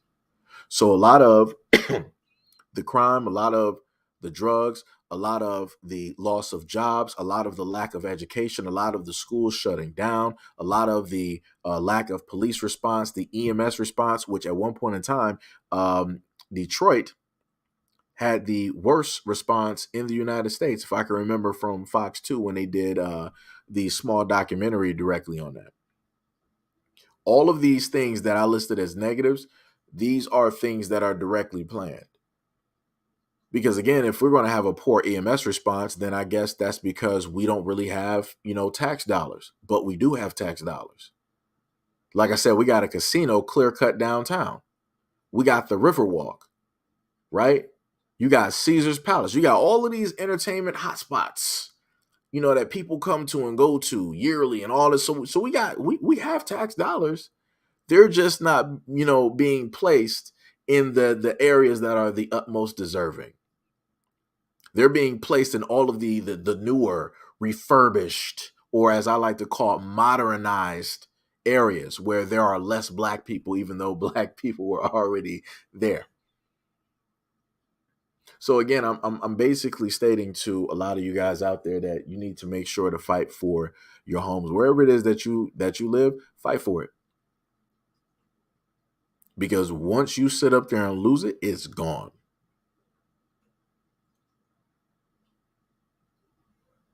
It is gone. And like I said, I've seen quite a few stories um, of a woman that had a home and she raised her son there, and somehow, some way, her house was bought by somebody else, and they decided to get her directly out of the house. So, like I said, it's very important, if you have a home or anything like that, to learn up on anything housing related, the rules and the regulations. Make sure to check to see who might potentially own your home, because there's a lot of slick ways that people can actually own your home for a little bit of money. A little bit of money, you won't even know it up until you see a notice or you get a phone call. And then probably by that time, it's already too late. Like I said, too many people are rolling through black areas and they're just snatching up everything. And it's being allowed to happen. Being allowed to happen. So, what we got? Apply knowledge. Good luck to you and welcome, teacher people. Much love, respect, and appreciation. Cordell Lewis said black neighborhoods have been sabotaged since Rosewood, Wilmington, Black, Wall Street, Lake Lanier, and Central Park, and Jackson, Mississippi, and Flint, Michigan. Yeah, and this is another thing as well. Flint, Michigan, being used as an example. There's a multitude of things there that everybody was able to witness and see. And I want to reiterate this to a lot of people because a lot of people are not going to understand what it is that was shown. What you were shown by way of Flint, Michigan is the fact that the government told and showed everybody around the world that they can do whatever it is that they want to do to the people, and they will face little to no consequences at all. All those government officials at that moment in time who were in office at Flint knew damn well what was going on with those people.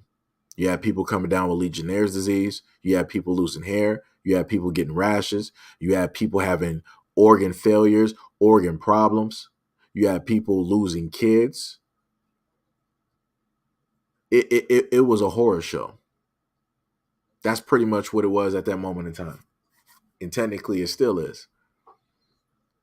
And then number two, you had the brother Moses West, which I've talked to you guys about before, who came through with the water machine, and he was trying to give the people of Flint some clean water, and some professionals came through to sabotage that machine so that they could not get the clean water that they need and that they deserve.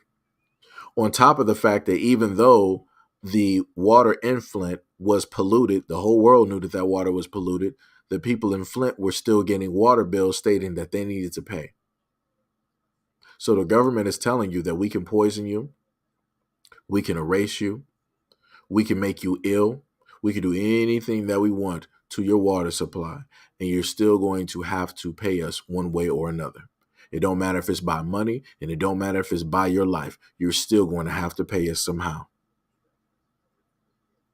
And again, I want people to understand that the people that you saw waiting in line trying to use that water, you saw at least both black and white there in Flint looking and begging and asking for clean water.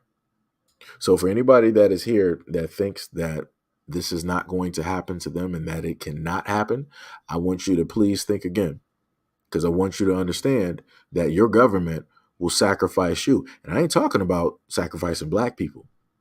I'm talking about for the Caucasians, for the Europeans out there, for the pilgrims, for the non-indigenous. They will sacrifice you for the greater point, for the greater goal of what it is that they are trying to accomplish, because they are showing you that you are not worth keeping. So no matter how much they sit up there and try to tell you in your movies, in your magazines, in your advertisements that you are worthy, that you are worth it, that you are masters of the universe, that you are the greatest of the greatest, always know that the government is also showing you at the same time that you are a pawn for a bigger scheme. And they will clearly knock you and your family off the board in order to get to that next position.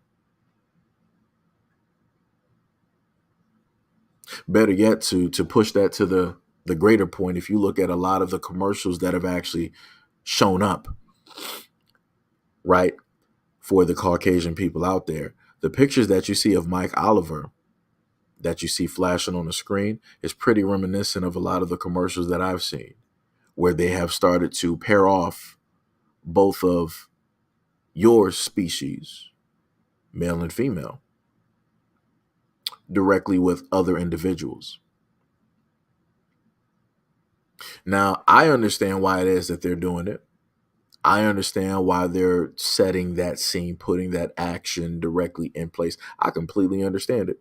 And it's for survival reasons. I get it. And again, going back to the story that I read to you, where the Frenchman came directly into Africa and had relations with 1,400 African women or girls, as they stated, and 600 of them were pregnant.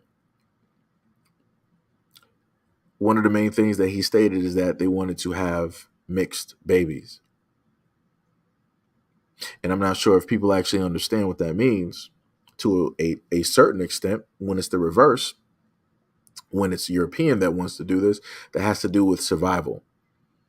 That has to do with the fact that you're going to go for somebody that might potentially have stronger or different genes that would be able to negate certain things that might be naturally reoccurring in your genes, right? So you're trying to deal with somebody else in order to balance certain other things that you know genetically you might be predisposed to when it deals with having kids. So in order for that predisposition to not happen, you're going to go with somebody that doesn't naturally have that or does not naturally carry that. So like I said, I get why it is that I'm seeing a lot of these commercials.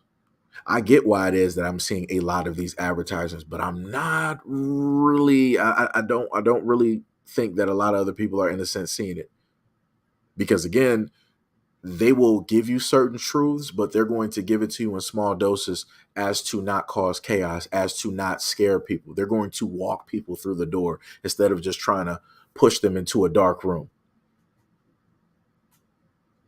Like I said, they're sending a very strong message. It's subtle. It is subtle. But it's a very strong message because I've paid attention to these commercials for a very long time, for decades. And in the early 2000s, I started seeing some swift changes, very subtle changes. You might have just randomly started seeing random biracial kids in Campbell soup commercials and different things of that nature. And then slowly but surely, you might see a black guy with a Caucasian woman. And then, you might start to see that fluctuate a lot in line. Then you'll start to see the children there, right? And then you'll start seeing how the children look and how they come out, right? And in some instances, they'll make sure that they're very fair with, some light eyes, right? With straight hair, right? So that it is appetizing to the palate, so that people can digest that a little bit better, right? And then they started fluctuating from that to then going with, the Caucasian male with the black woman, and then adding in the kids, later. And then less and less you started to see the stereotypical, Wally Cleaver, Leave It to Beaver, Happy Days type of family. You started to see more of a mixed race type of family, right? And they've been basically pushing this and pushing this and pushing this while everybody's been focused on, other stuff here and there. Not saying that other things are not important, but I'm just, I'm just sitting up there, just letting people know. Just in case, they might not really fully understand what it is that is specifically taking place within their eyes. Because again, a lot of this advertisement is it has to do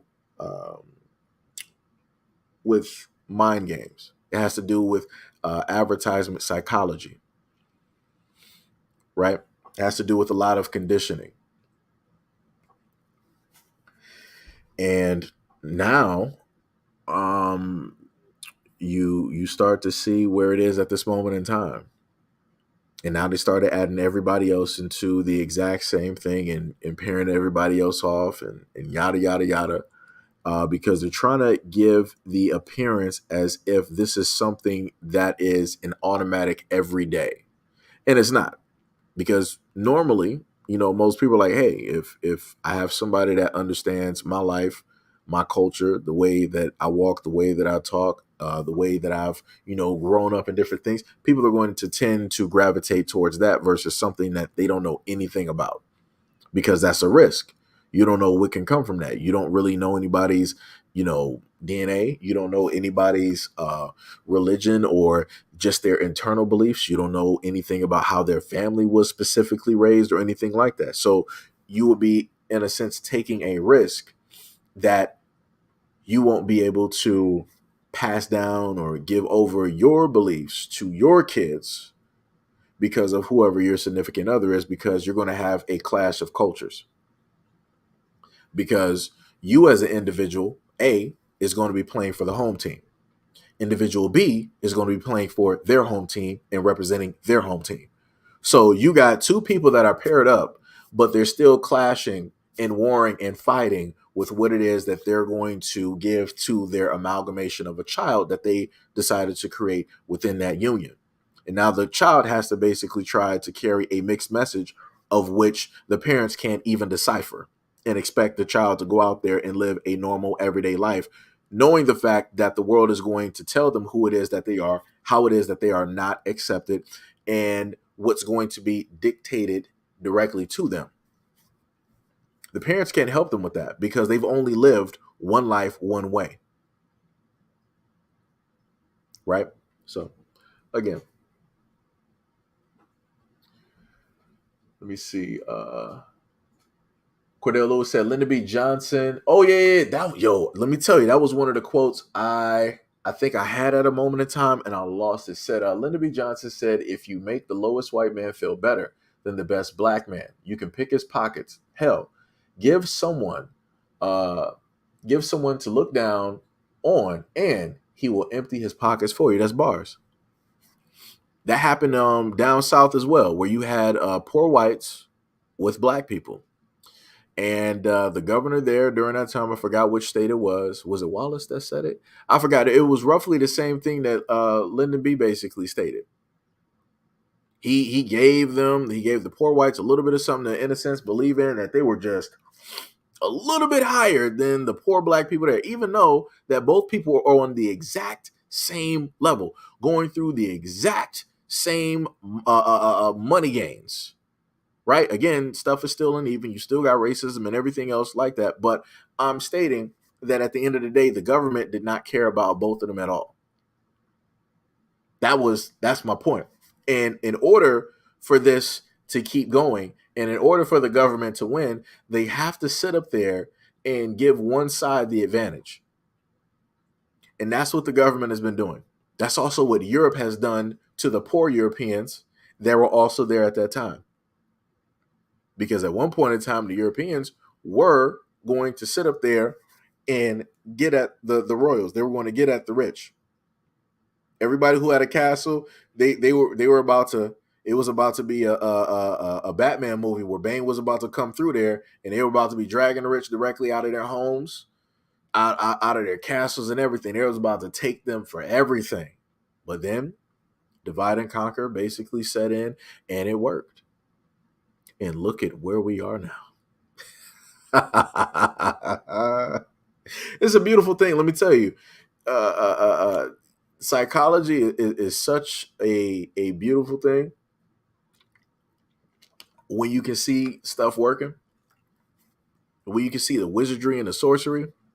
And like I said, I'm not sitting up there saying that I'm the best at seeing, all of this Harry Potter magic out here. I can see certain things. Again, still learning, still, trying to, understand, because, you're dealing with a group of people who have crafted this for hundreds of plus years, pretty much since, the inception, since the beginning. So it's a lot of steps to follow and learn and understand. But I can see some things at this moment in time. And as I stated to people before, fear is one of the greatest weapons. And you are going to see that fear more than likely take hold yet again. We're going to see how, the fall and the winter is going to play out to next year, because it's looking like about that time. Because again, they already, sending out those messages to people like, "Hey, look out for this. Hey, look out for this. Hey, this is coming. Hey, we don't know what's happening, but we already got some stuff. We already got some cure-alls. we already got some stuff for some stuff that is going to come, but it's not here yet. We already got some stuff."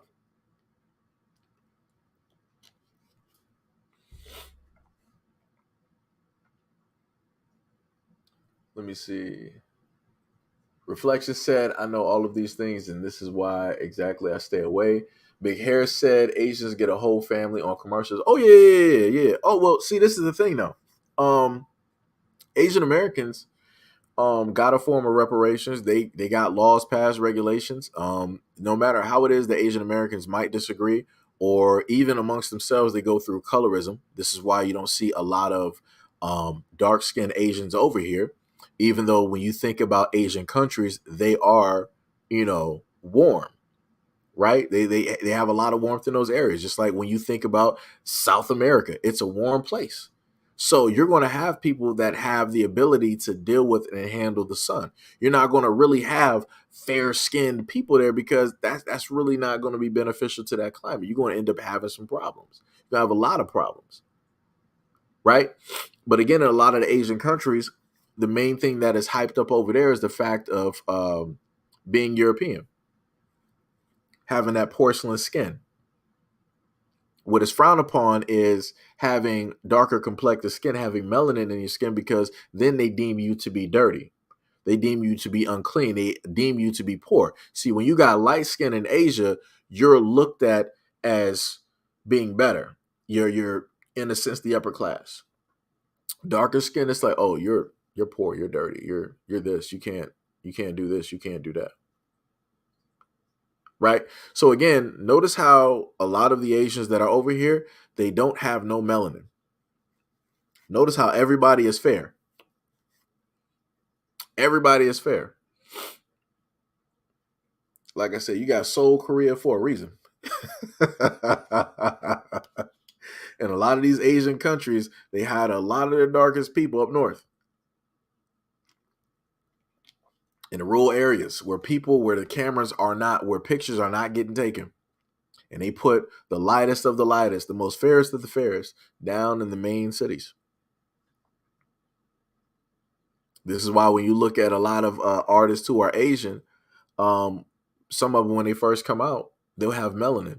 You can see something. I'm not going to say they got full blown, melanin like they came from Africa.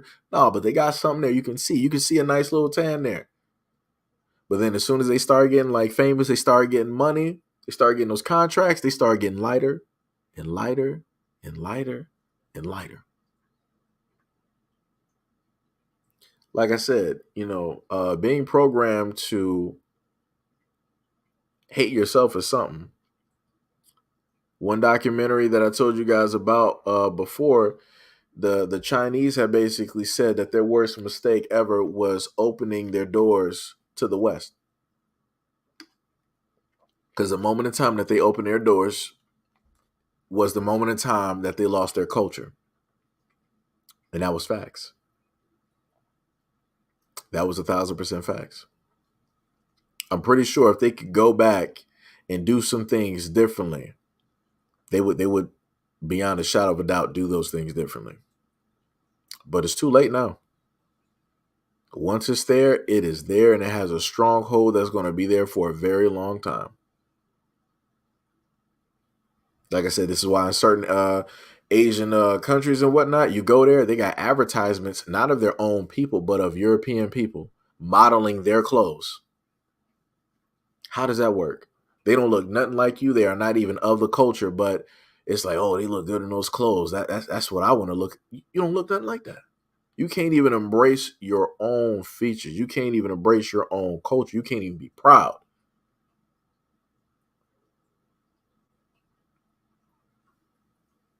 Like I said, it's crazy.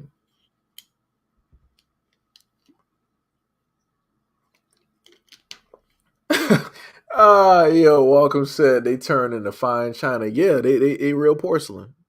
They real porcelain. That's bars. That is bars. Cordell said, yet what are the Chinese doing in Africa? Going back to the earlier conversation, you have a lot of the African nations. You got a lot of the leaders, governments over there, deciding to sell out their people, to sell out their land to the highest bidder. Like I said, nobody can explain to me like why is it that you got police and all this other, like you got specifically like Chinese police directly in Africa for what? That don't even make sense. How you even doing that? That don't even make sense. What are we even doing here? And like when they're there in some of the videos that I've covered, you got people illegally mining. Illegally mining. There were other videos that I showcased to you guys before where African people found what almost seemed to be like a mound of gold. Like it was just gold in the ground. Like wherever they basically was like digging, they were finding gold. All of that gold is for those people in that area. Those people should technically, realistically be rich beyond their wealthiest dreams, because I'm pretty sure a lot of those people, they would share, like the people who basically grew up in those circumstances, like whether it be poor or whatever. I'm pretty sure a lot of them, like, yo, because you saw people, like I said, when I showed y'all the video, you saw fields of men there just like jumping into like this hole that was already like dug out, and areas around the hole just pulling up gold, literally like it was candy. And I'm like, these people should be rich. Like they should just they should be able to do stuff that they weren't even able to naturally do because of the money that they have in their hands. But again, whenever something is found, somebody else is going to claim it. That's not those people. And you have the government come through and, of course, lay claim directly to it. So the other thing I want people to also pay attention to is that in a lot of these areas in Africa, when you look at a clear cut map of Africa, you'll find a lot of minerals. Let me see if I can get y'all a quick map. Let me see. Is that one a good one? Oh, that one. I like that one better. That's the. It's not big enough. Wait, is it? Nope. There's this one map. If I can actually find it for you guys real quick. Is that it? Oh, I just had it. Wait a minute. That's the one right there. So let me. Okay, wait. Let me just clip this real quick. This is how important Africa is to the world, just in case. I know some of you guys might, know the information, might have seen the information, before. So this might be a repeat for some of you guys, you got educated people out here, people that know, people that do research, But this is one of the maps that I love looking at here, right? And you can clearly see the areas. You can clearly see the worth. This is why all of these areas in Africa are sought after. You got crude oil, petroleum products, you got gold, coffee, grains, you got tea, you got diamonds, you got iron ore, cotton, uranium, you got natural gases, clothing and textile, you got fish, like I was telling you guys before, copper. Oh, I think you got platinum down there as well, aluminum. Like I said, you got so many minerals there. So many minerals. And then on top of that, I think there's another one that's not listed. And I forgot, it escapes me exactly what it is, but it's not on the list at this moment in time. On top of the fact of Haiti as well. One of the things that I covered and went over before is that there is a certain metal that is actually found in a few places, but one of which is Haiti. And that specific metal is used for the shuttles that, go in and out of the atmosphere, right? And those are very good with dealing with heat. So again, like I said before, Africa is very rich in a lot of things. This is the reason why you have Russia, why you have America, why you have, Europe, why you have China taking footholds directly in Africa, having a quote unquote interest, in Africa, right? So I'm going to let that one sit there for a minute. Let me see. The other map I want to show is let me see.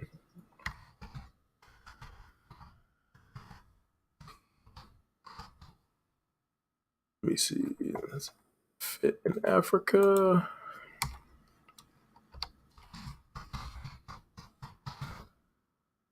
see if I can actually get perfect. The other thing that I also want to showcase is this as well, because a lot of times people don't really know how large a lot of these continents are. Let me try to scoot that. I can't even do it. Hold on, let me see.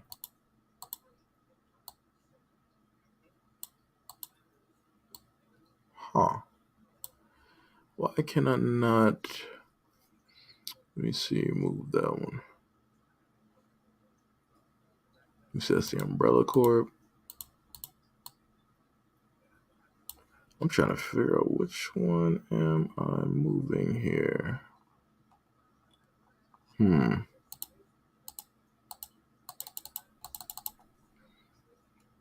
So the next one. Okay, there we go. So the next one I want to also show off to you guys is this one here, right?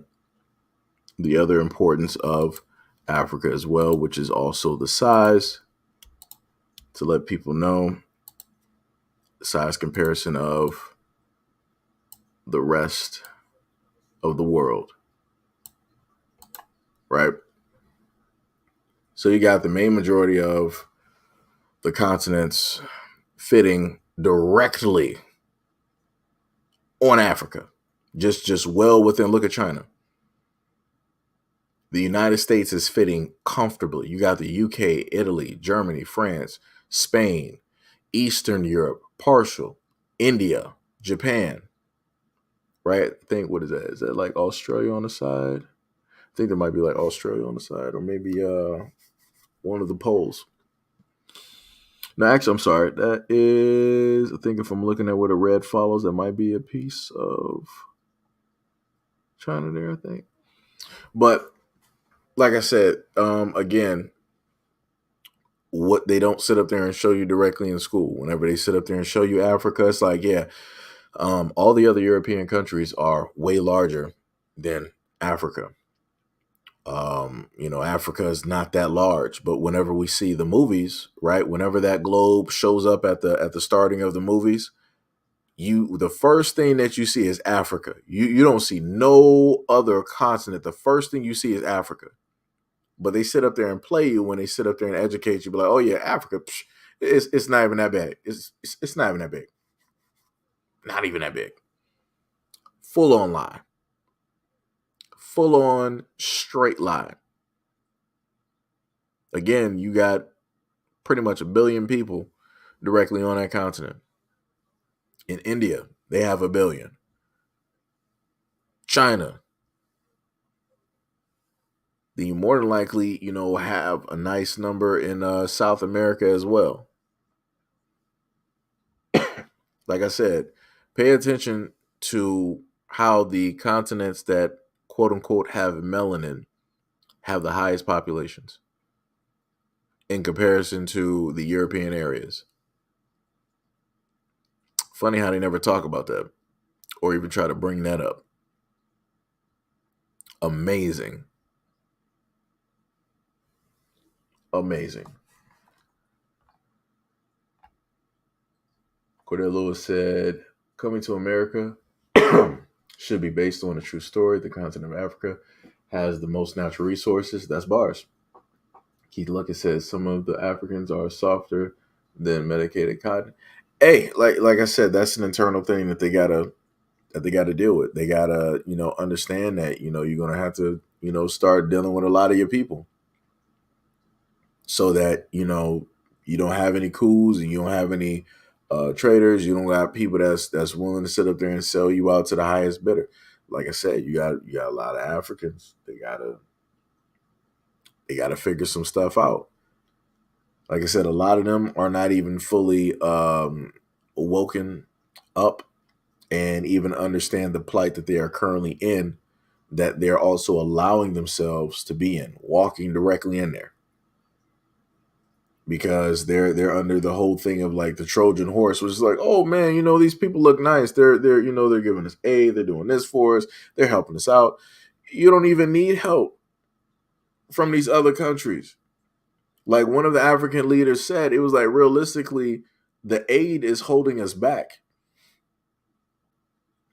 You got some countries there. They're like, yo, we don't even want your aid anymore. It's like it's good. We got this. Because, like I said, a lot of people don't even know how beautiful a lot of the African countries are. Because the main thing that they sit up there and keep showing in the United States is the fact that, oh, Africa is poor. Africa is like a third world and yada yada yada. Like, yo, you got castles there. Like I said, I need people to think. You got castles there in Africa. Castles. The only time that you really hear people talking about castles, King Arthur in the Round Table with Lancelot and Guinevere and Morgana and all this other type of stuff. Anything like Norse European, everybody got castles, moats, and all this other. You got that down there in Africa, but they don't tell you that. You got beautiful sprawling cities in Africa. They don't tell you that. They got their own car manufacturers. They don't tell you that. Own cell phones. They don't tell you that. Internet. They don't tell you that. They got a lot of different businesses and things going on in Africa, but they don't tell you. They want to sit up there and make you believe that Africa is poor. Africa needs the help of the world. And the only people that can sit up there and help Africa is the European countries. Ain't that something? But realistically, the European countries are the main ones that need help. This is why they're coming down to Africa trying to buy up some stuff real quick with a little bit of trinkets that they got so that they can sit up there and survive. Because some of these European countries, them bad boys are landlocked. They don't have water. They don't have fish. They don't really got the sources that they need in order to keep up and feed their populations. So they got to sit up there and come to somebody else and leech off of them, preferably Africa. They're not going to go to other European nations or countries. They're not going to sit up there and do that. They're not going to sit up there and try to take up their waters or their shores or their beach fronts. They're not going to try to sit up there and do that. They're not going to try to take their minerals and their resources because they're not going to allow them to do that. The people that will allow them to do that, Africa. Because Africa does not really and truly understand the fight that they are currently in at this moment in time and how time is currently ticking. Like I said, a lot of experimentation is going on in Africa at this moment in time by way of, some very devious people. And it's being allowed to take place there, which it should not be. Like I said, we've had more than the Tuskegee experiment, but a lot of Africans don't know anything about that.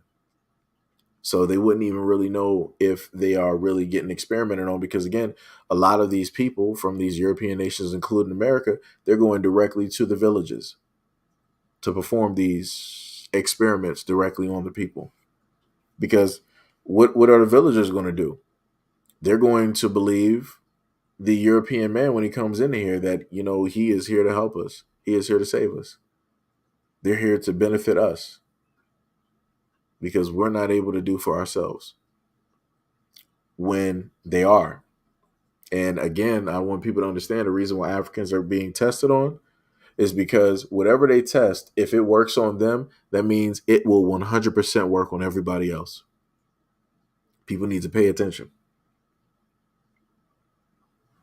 If any country goes to Africa to test out anything, they're trying to see if they can make and devise something that will work on the Africans. If it will 100% work on them, it is by far going to work on everybody else and nobody will have a chance. Because notice how they're not going into other countries that have melanin in order to try out a lot of these things.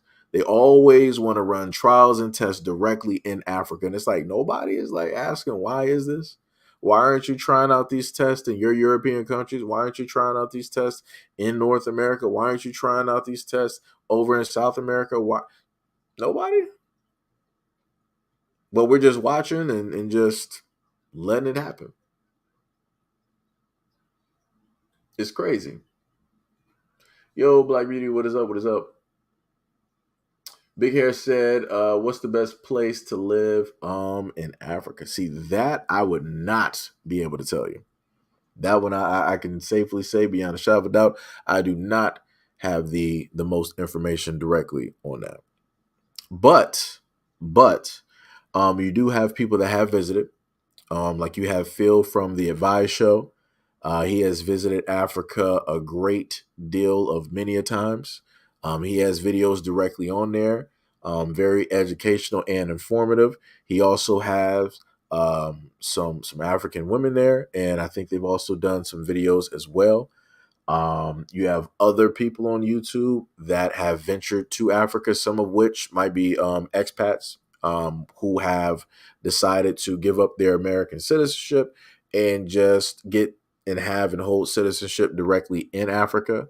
I've watched a lot of channels, from other YouTubers as well, and they are very educated, and they've been there for quite a minute, meaning like 5, 10, 15, or a certain amount of time, and they can pretty much tell you about local customs, living situations, the prices, and different things of that nature. So I would tell you to peruse around YouTube if you're trying to figure out the best place to live in Africa, or where it is that you specifically want to live. Cordell Lewis said, Castle started in Africa, and the Moors taught and brought Europe out of the Dark Ages. Yeah, yeah, yeah, yeah, yep. And taught them how to bathe. Let's not forget that one. And taught them how to separate their dead from the living, their waste from their animals, from where they sleep. Because originally a lot of their living quarters and their situations, like their castles and stuff, it stunk to high heavens because they didn't separate anything. Like they didn't have, in a sense, plumbing, so any waste that they had was in buckets and it was poured out the side of those castles, or it was taken and poured in some other area in the castle. Like it was bad. So again, this is why you had the plague over there in Europe that swept across that area, almost taking them out. That's why. You had fleas, you had rats sitting up there carrying it. People weren't properly getting rid of the deceased. So you had people, in the streets, in fields. And then on top of that, you also got mosquitoes. So you got everything running amok that is infected, and then they're infecting other people. Like I said before, this is how plagues start. If we were to sit up there and have like a zombie, an actual like zombie virus or something like that, oh yes, it's over. It's over. You're not going to sit up there and see a lot of places surviving. You're not going to see that.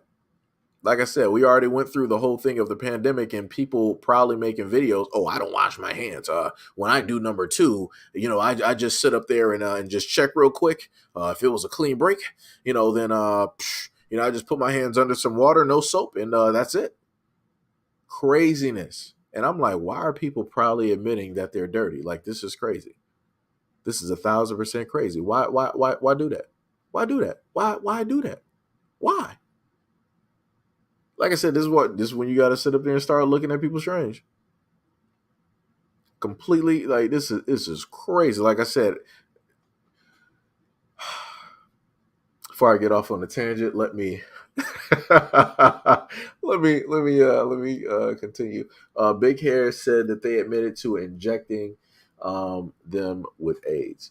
The funniest thing about that is that there was a documentary. I think I'm trying to figure out if it was the History Channel or PBS. I have that clip somewhere, and they basically referenced how it is that AIDS came to be. And I'm like, wow. I'm like, so again, we're doing all of these tests on Africa, and ain't nobody saying that, ain't nobody noticing nothing.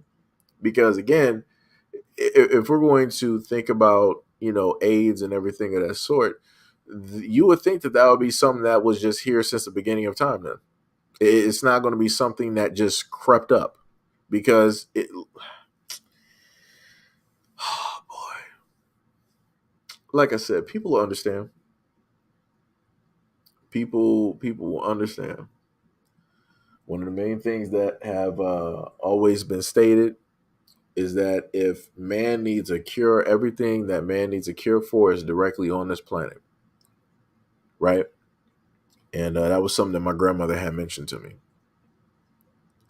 So now you have to ask yourself, why is it that man is trying to burn up South America and a lot of other places? Why are they trying to make strongholds on certain types of farms and lands, right? There was a video that I ended up watching. I'm trying to see if I can actually find it for you guys real quick. And they were stating how they found a cure for something, and it was located in Australia. And this was not the first time that uh, Australia has had a cure for something that realistically, people could have benefited and people directly need. Let me see if I can actually find that video for you guys really quick here. Let me see. Let me see. Let me see. Um. Hmm.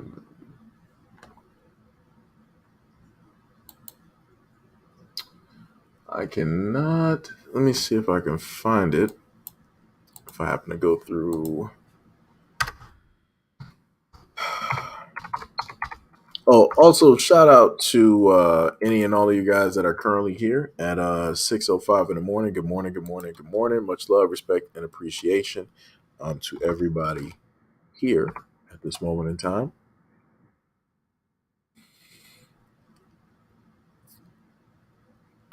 Let me see here. If I can specifically find the video, that would actually be pretty great. Need my. Let me see. Australian cure. I'm not sure if that's going to be the thing that'll help me.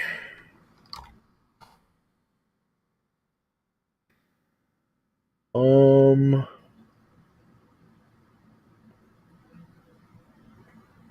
I don't think that's it.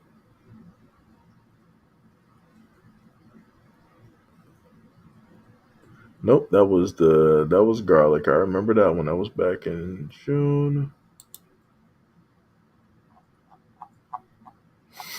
Because I want to say it should be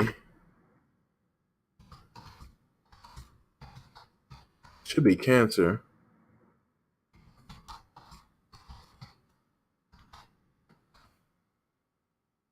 Um,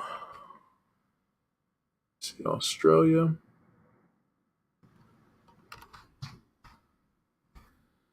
Oh, that's a typo right there.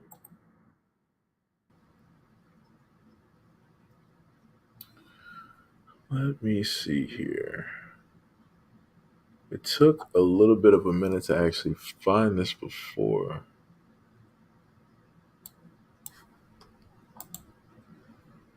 There we go. Had to fix the typo. Cancer treatment in Australia. Scientists find in Australia. Ah, that was the one. Let me just see this real quick.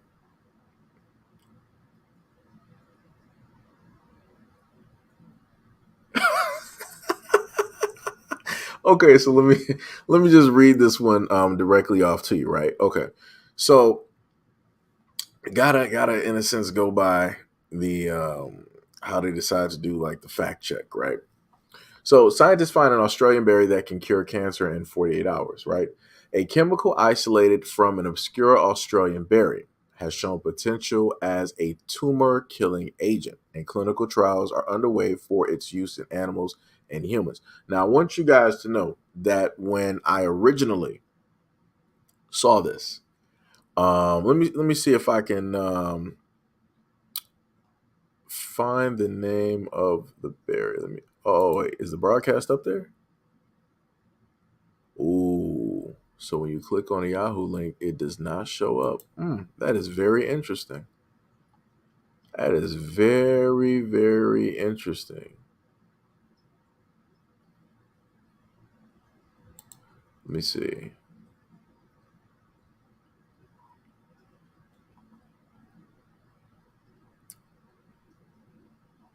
The video is not available. That is amazing. Wow. But I do have the clip. I think it's on the other computer. So let me just go to the main important part, right? Okay, so they said the segment accurately reported on the development surrounding the preclinical trial of a potential tumor killing chemical found in a berry of a plant dubbed the blushwood tree. News of the chemical named EBC46 first made waves on October 1st of 2014 when researchers published the results of the study in a journal, one that showed the complete destruction of a tumor without relapse. And 75% of laboratory mice treated with direct injections of EBC46 into the cancerous cells. In some cases, the destruction occurred in as little as 48 hours. So, what they would do with the isolated chemical that they took from that berry, they would isolate it, they would take it, and then they would inject it directly into the site of the tumor. So if there was like a lump or anything there, they would put it directly in the tumor.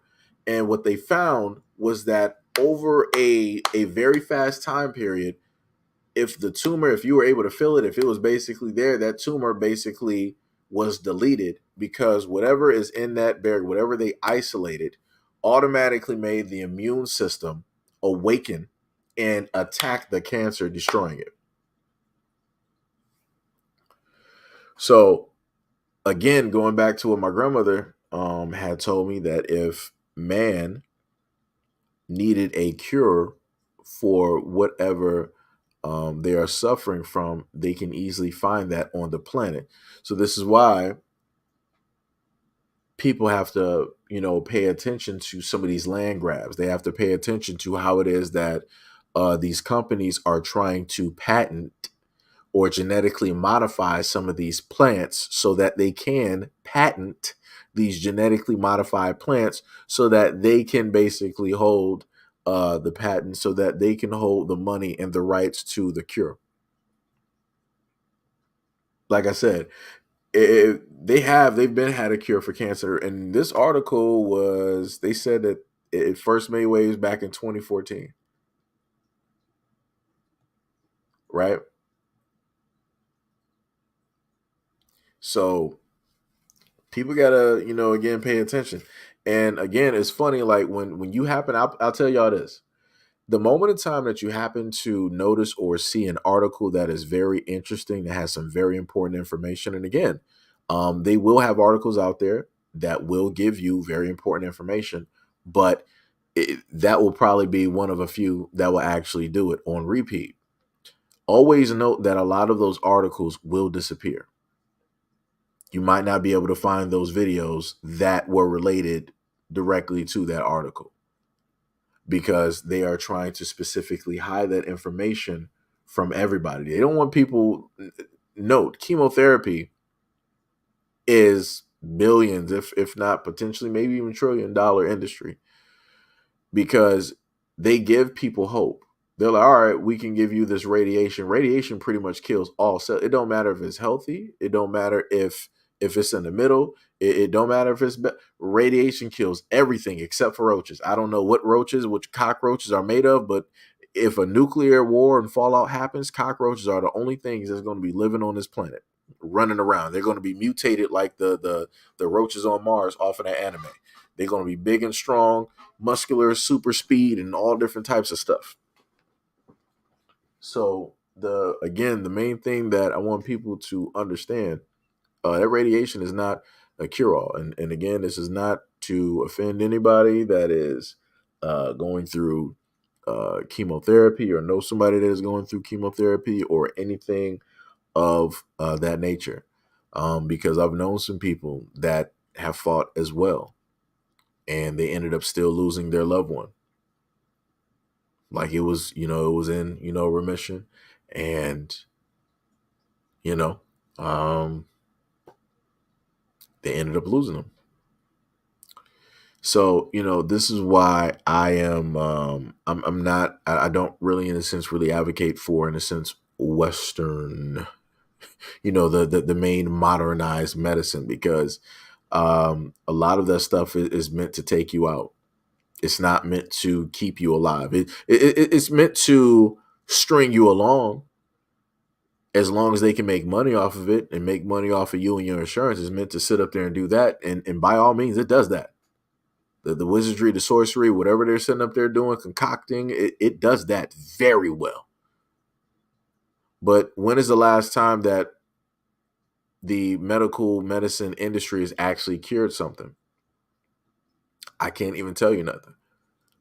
Like I said, we got a black woman right now. If I remember from the video that I did, she has a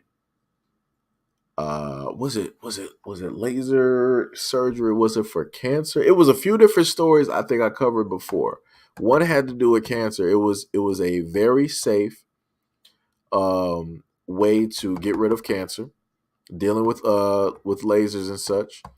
And the other one had to do with a cure for sickle cell.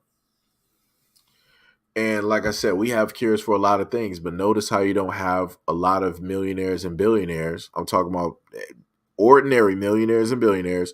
Like, hey, let me throw some money. Let me give you. Let me fund this. Let me fund. They're not doing that.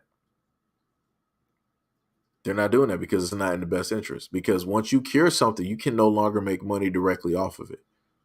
The only way that you can make money as a medical entity is if you keep people sick. Like I said, that's the way that it works. It's just like if they were able to come up with a food pill, like a pill that you could take that would give you all the nutrients that you need, and it would have you full. Do you know that would crash the food industry if we actually had that food pill? We like I said, we got stuff like that, but they would never sit up there and give it to us, because in order for everything to keep running, you got to make money off of the poor and the middle class. They're not really making money off of the rich. The rich is making money off the poor and the middle class. So, like I said, it's a whole game. It's a whole system. It's a donkey or a horse chasing a carrot on a string. That's all it is. The donkey and a horse don't know that there's actually a field of carrots around them, because they got blinders on, because that's what was given to them. But they know that there's a carrot in front of them and that they're real close to it. They could be walking through a field of carrots, but all they're focused on is that tunnel vision because of those blinders, so that they can just keep focused and keep walking directly towards that carrot, because they know they can feel it. They can see it. It basically moving. If they just keep doing a little bit more, they might be able to finally catch that carrot, and you never do, because the goalposts always get moved. The same thing with a lot of these cures. Same thing with a lot of these cancers. The same thing with the common cold. The same thing with influenza. Like I said, I feel like the last thing that technically got cured was polio, but even that made a resurgence. Somebody explain that one to me. Something that we defeated.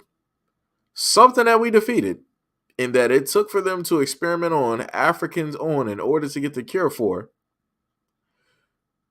It made a resurgence. Don't even know how that even works. Like I said, I got questions. I technically know the answer, but I got questions.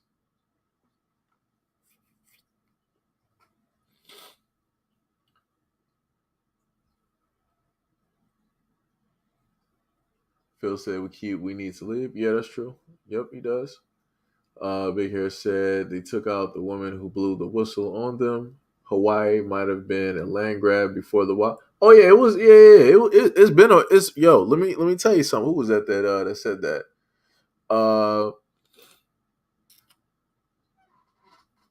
What the Fuchs? I'm just gonna say it like that. That's 100% bars. I done put up and showcase umpteen videos of natives talking about land grabs. Like I said, the poor and the middle class, they got their homes destroyed, but the rich, they're fine and dandy. Nobody can explain that. How a wildfire was just, it didn't take everything out. It just took a selected area directly out. And it was the main area that a lot of these contractors, that a lot of these people who are land grabbing and all this other type of stuff are trying to pay the natives for. They're like, hey, we see what's happening with your land. We're willing to sit up there and pay you X amount of money because it's worthless now. There's nothing there. Nobody want it. You're not going to rebuild. So, we're willing to sit up there and work with you, barter with you for, a little bit of money. And they're going to give you that little bit of money because it's worth 10 to 50 times, if not 100 times more. Because they already got plans. Because that's the one thing that people don't even understand. A lot of these people that are trying to land grab in Hawaii, they already have blueprints worked out on what it is that they're going to build, how it is going to look. They already have everything set. All they have to do is get the land from the natives. That's all they have to sit up there and do. That's it. So it's been a land grab. This was more than likely a land grab ever since the first coup that took place. When you had the United States come directly over there to sit up there and steal Hawaii from the natives. Because again, Hawaii did not freely give themselves over. Their land was stolen from up under them while they were still living on that land. They didn't willingly just be like, yeah, we're a part of the United States now. We want to be a part of you guys. No. That land was stolen. It was grabbed.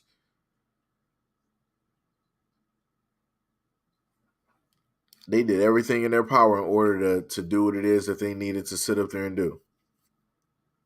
Because like I said before, somebody got to explain to me how it is that the native population is the same as the non-native population.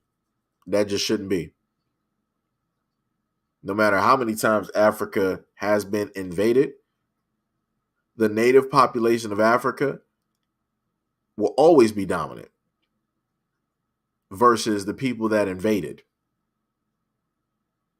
And that's just fact. That's just the way that it's going to sit up there and be. Something incredible would have to sit up there and happen in order to switch those scales. It would have to happen like that in order for the scales to switch. But yeah, it was 100% a land grab. And it's still happening at this moment in time. I just hope that a lot of the Hawaiians there will stay strong and they will not move or budge or sell that land because of how it is that they feel or everything that they lost. Like I said, a lot of emotions, those beyond a lot of emotions, fear is one of the main ones. It's one of the main ones that gets worked on. Then you got hopelessness, and if at a point in time you can put somebody into the mindset of sadness and hopelessness and all, it's very easy to sit up there and get them to do what it is that you want them to do, especially when you have people that are going through such a loss as they are at this moment in time. Like I said, they're preying on the Hawaiians at this moment in time in order to get this land, and they're doing it for a specific reason. It's a reason why the rich are going directly after Hawaii versus trying to go after other places.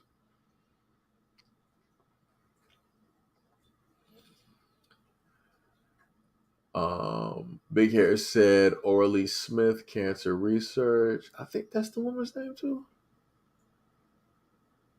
Al Smith said, yeah, white men have been bombing and stealing the land and resources, yet they still live. Hey, like I said, the way that stories get told is by the quote unquote champions, by the winners. Right? You don't really get to hear the stories of the people who lost the war. So you never get to really hear the sides of the stories of the people who were conquered by the conquerors. Right? So we hear all of these stories about how Europeans came over to North America and they went specifically after the natives. Right? And this is taught in schools. Right? An actual land grab. People literally stealing and plotting. This is how America was made. stealing, plotting, murdering. Like I said, people don't want to look at that though. People want to be like, oh, that's the past. Every country has, that type of story. It is what it is. We just got to look at the here and now. No, we need to look at the past, because whatever happened in the past will still sit up there and happen today, because people refuse to acknowledge it, which means that we are going to repeat the exact same mistakes, which means that we're going to repeat the exact same trials and tribulations as which previously happened. You see Africa going through it.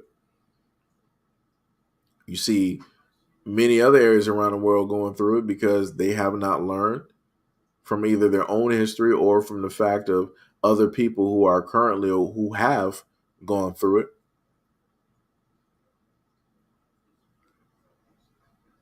But, like I said before, they're not going to, America's not going to give out, real information when it deals with the struggles that natives and whatnot had to sit up there and go through. Again, when you look at Canada, you have a lot of natives that were up there, and they had to go through a lot of things, and they're still going through a lot of things at this moment in time right now. They're fighting tooth and nail for a lot of their stuff, for a lot of recognition. If you look at Australia, you look at the Aborigines, they are fighting for their land, because they were pretty much almost put to extinction.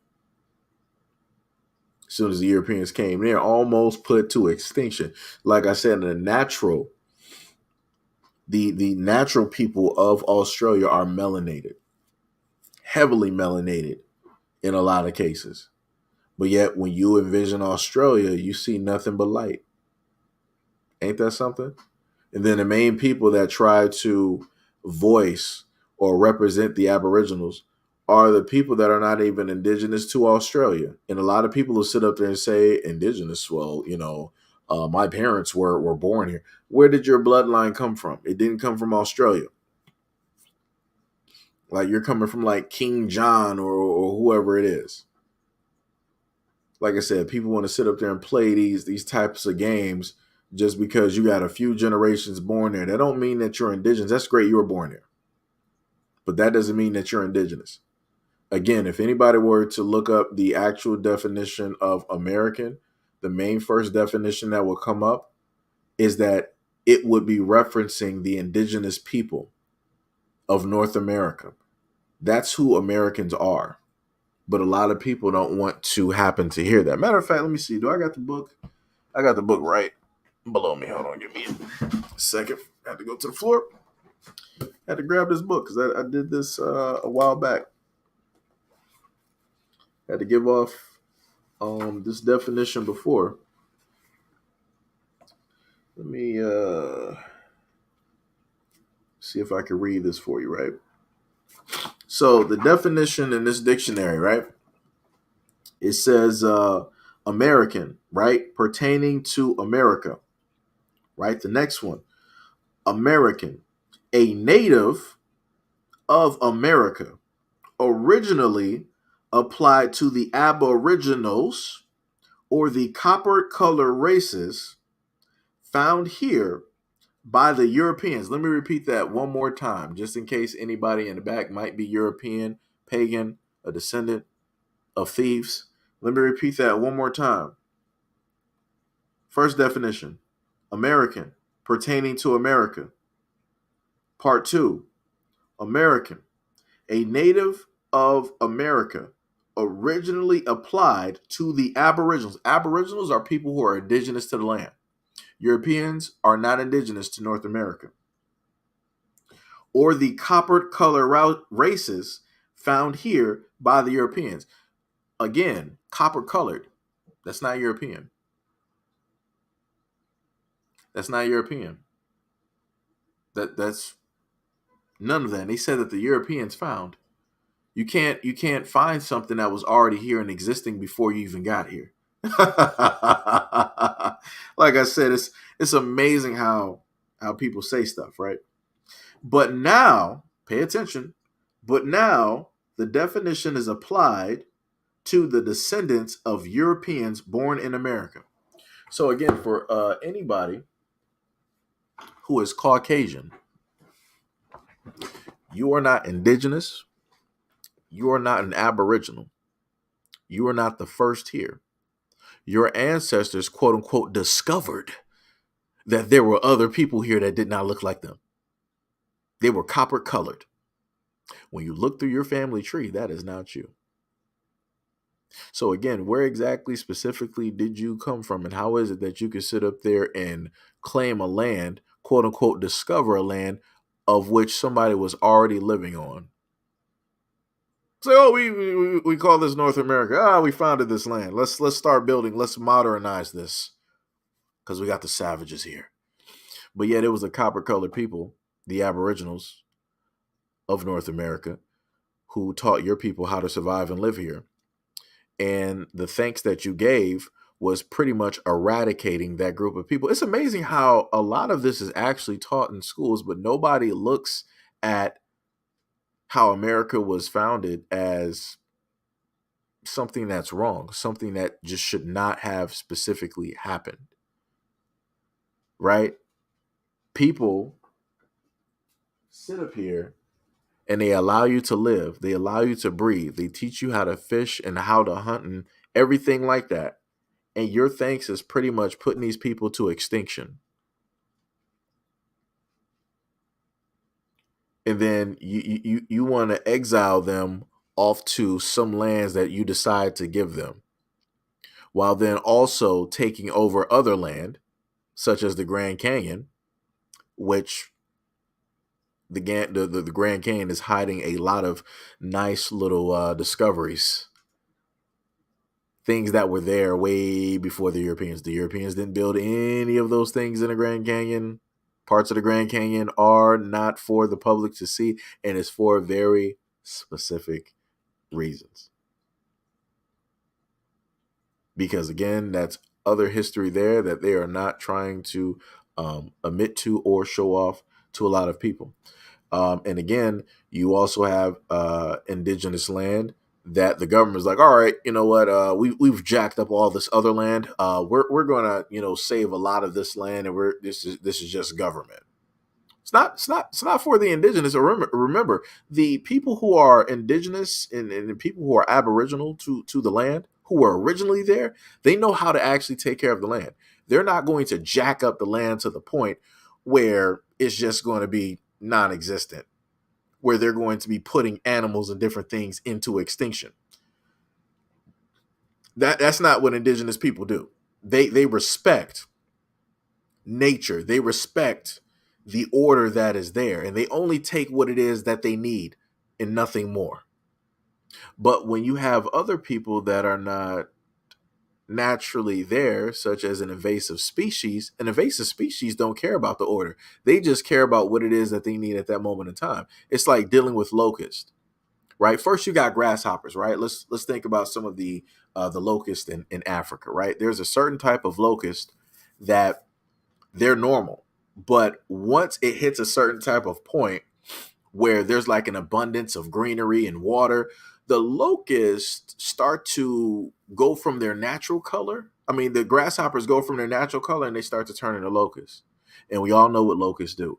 They go through, they ravage the land, they eat up until their heart's contempt. And then when all of that stuff is said and done, now they start feeding on themselves and trying to feed on other things. That's what, in a sense, a invasive species does whenever it is that they come to a different land. If you don't get off this chair, that's what happens. So that's why it is that you had certain animals at a moment in time that were here, North America, but they pretty much went extinct, right? So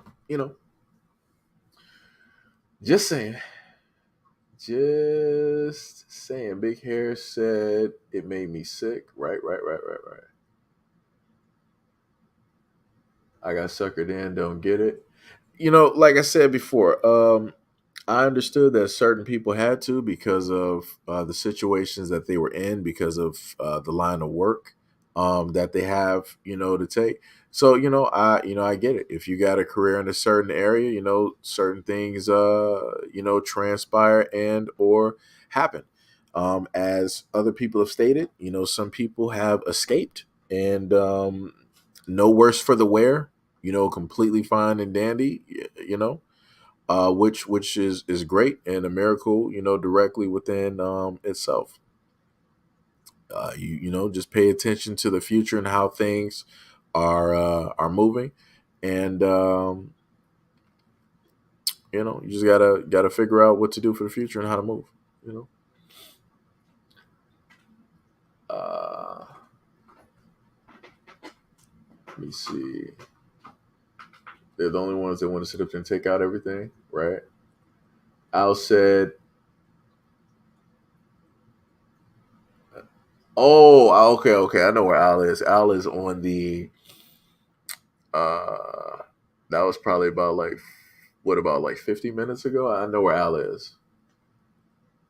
Got the nerve to try to make black men a poster child of interracial dating. Yet look at all of those. Hey, like I said, it's very interesting. Um, like I said, for me, the way that I work is that I don't, in a sense, like the double sidedness. I don't like double standards.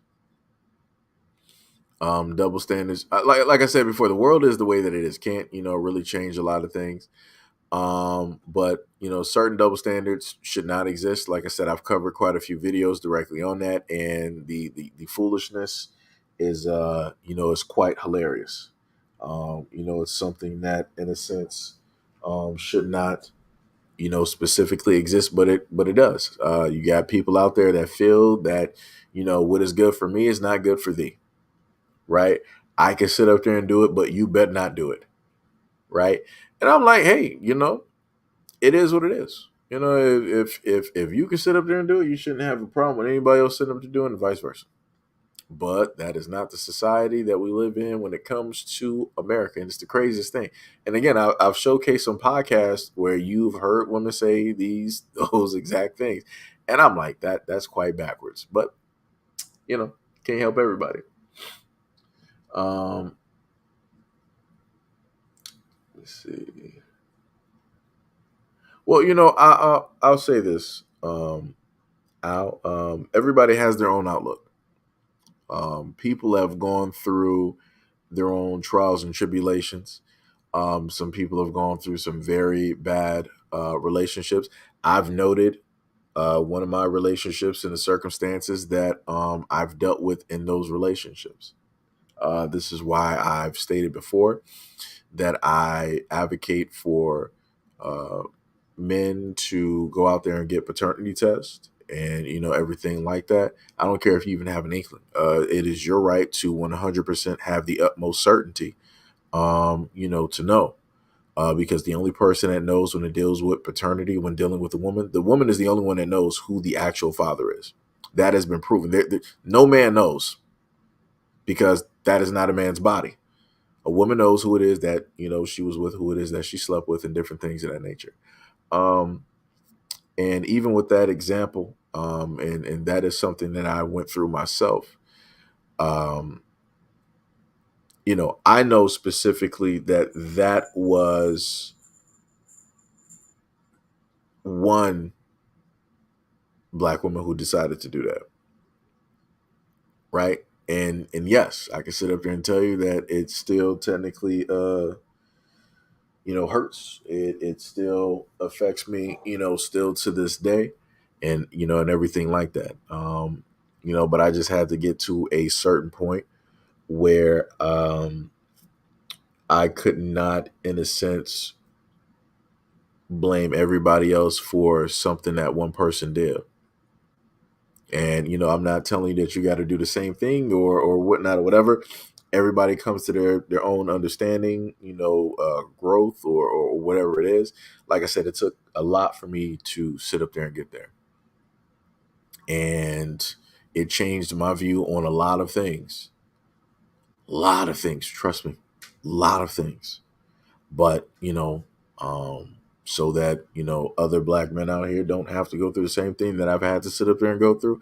I just totally advocate for black men to be able to get that test done instantly, as soon as possible. Like I said, to get any doubt directly out of the way, because you deserve to know the right on if this is your child or not. Any woman that has a problem with that, you need to check yourself, because no man out here can specifically pin or blame a child on you that you did not specifically bring about from your womb. And we all know this to be true. There are just certain finite things. That's one of them. A woman will know 100% who the father is and who it is that she slept with. And we all know that a man cannot come from another woman and just hand you a baby and say, like, yeah, this is your daughter. You had this little girl. You had her for 9 months. We don't need a DNA test to prove it. This is yours. No man can do that. I've never seen a man in history be able to bring that up in an argument and win. It just can't. So like I said, there are certain finite things that just will never be changed, and that is one of them.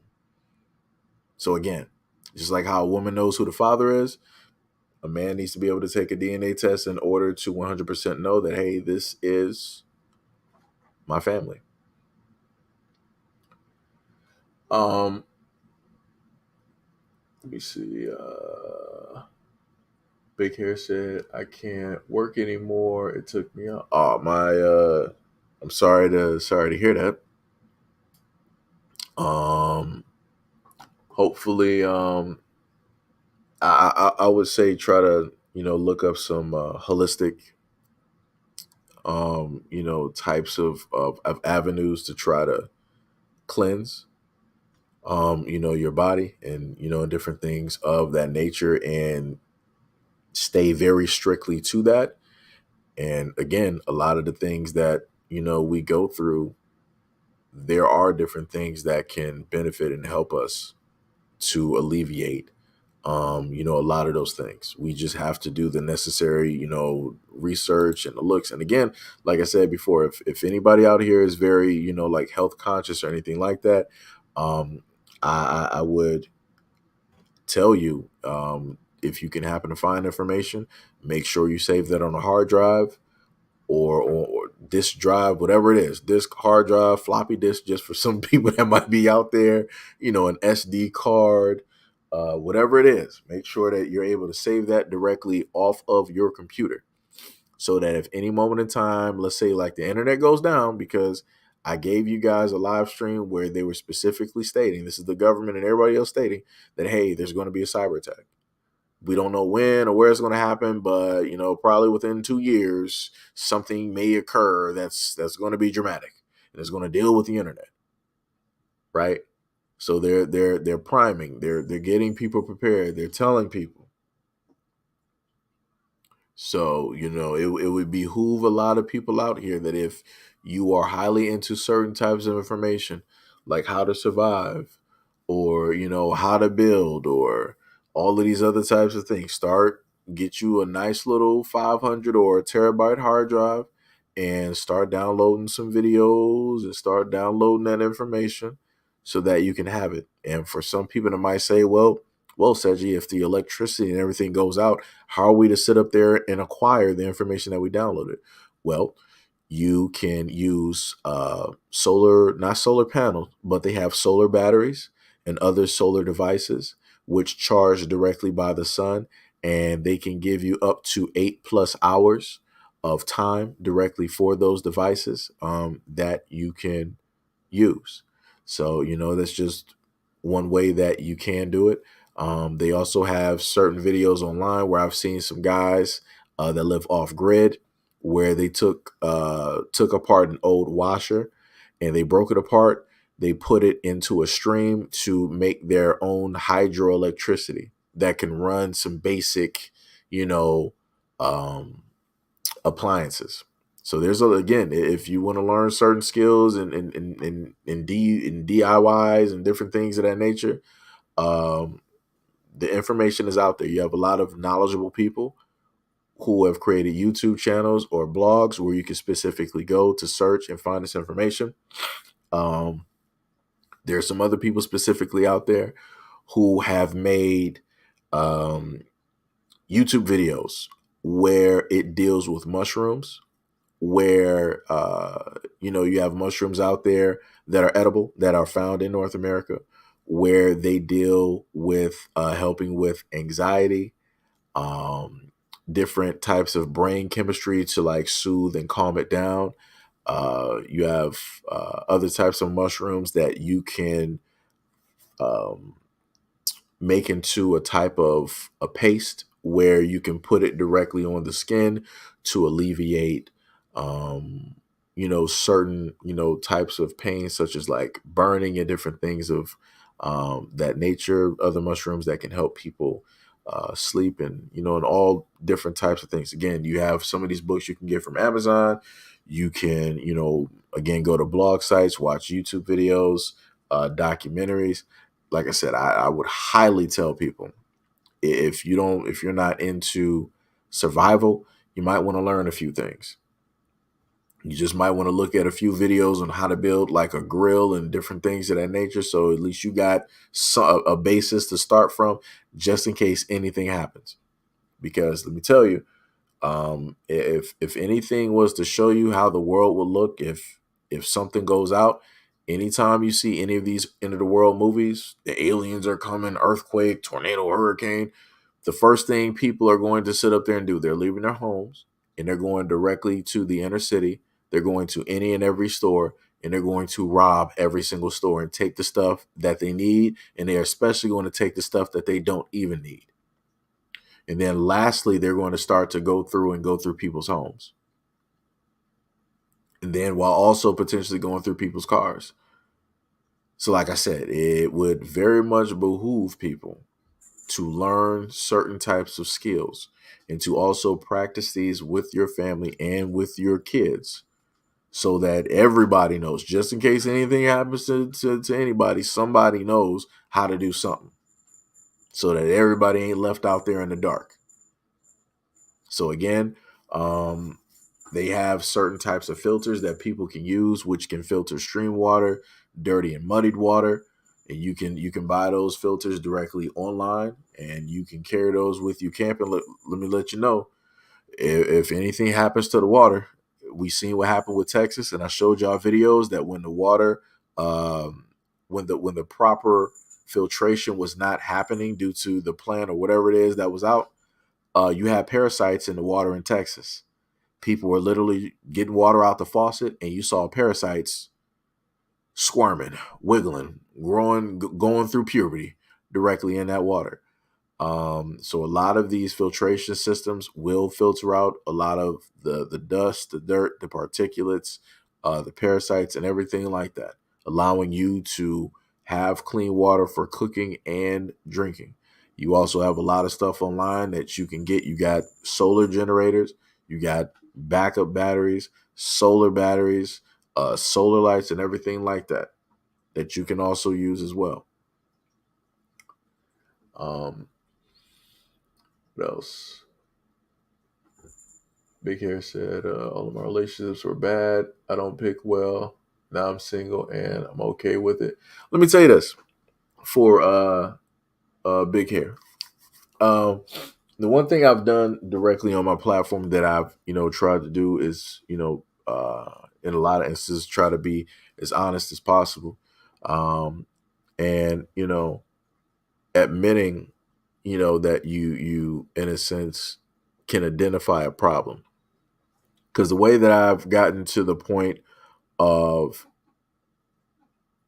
trying to accept responsibility, acknowledge a problem, and place the blame where it needs to be put is by stating the fact that, in the past, looking, back when I was younger, I more than likely chose the, wrong girls or women to specifically be with. And I more than likely looked over red flags, because normally as guys, we're there, if we're in a relationship with a woman, we're there to specifically, fix something, right? Because there's always, something wrong. So in our mind, it's like, all right, I'm with this woman, with this girl, I see a problem.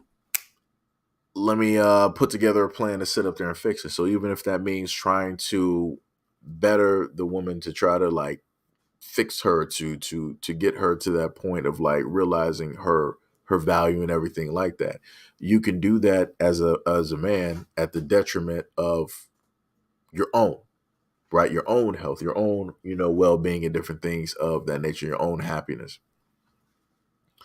And that's the one of the toughest things to sit up there and do, because in general, whenever something goes wrong in our life, we always want to blame somebody else.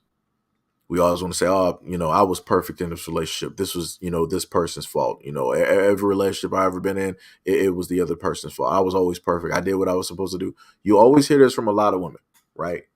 A lot of women will sit up there and state that, yo, I was perfect here. They had the right woman. And, I was a great mother. I was a great this. I was a great, caregiver. I was a great, significant other, a great partner, a great lover, great this, great that. You will never hear women sit up there and say where it is that they slipped up, where it is that they messed up, where it is that they were lacking. It's always the fact that the man was lacking, that the man was slipping, that the man did this, that the man did that, right? And you have a lot of women that can't acknowledge the fact that, yo, there is something wrong with you. So when it is that I happen to do videos or I happen to do live streams, and I'm speaking from the fact of like, yo, I have had to admit to myself that, yo, it's something wrong with me. Because I've always told people like, yo, you will attract, in a sense, what it is that you are, what it is that you, in a sense, deserve, right? What it is that you're specifically putting out there into the universe. Everybody wants a perfect person. Everybody feels like they deserve a great person. But are you great for that great person that you say that you deserve? And if everybody is honest, it's going to be a no. Because we all have things that we need to sit up there and work on. A lot of us still need therapy. A lot of us still have mother, father, family issues. A lot of us are still focused on issues or stuff that happened to us when we were a teenager. So that teenage stuff that we never got over, that we're still holding, we're now placing that responsibility on a whole nother person that don't even deserve it.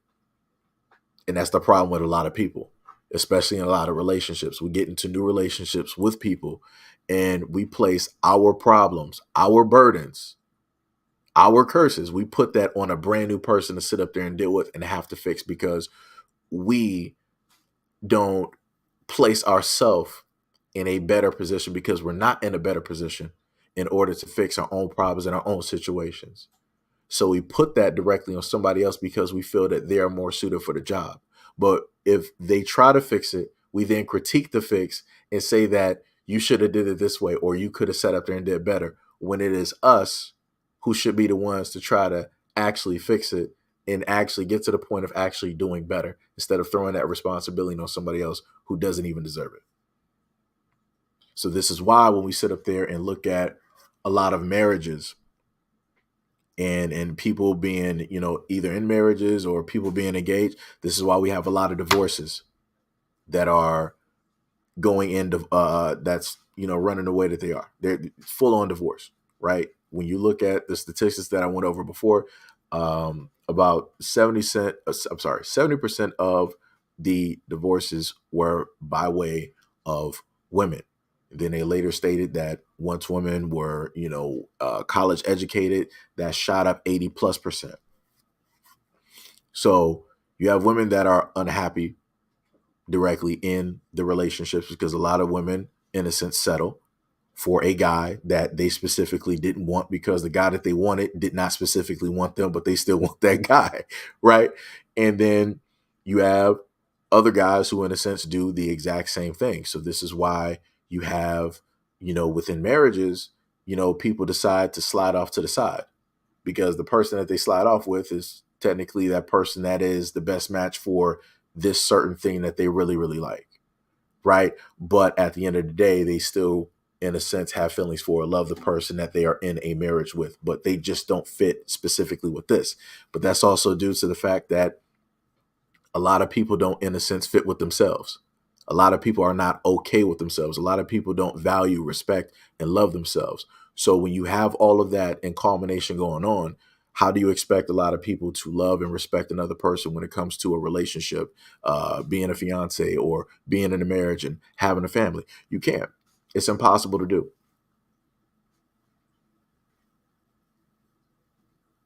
It's, it's impossible to do.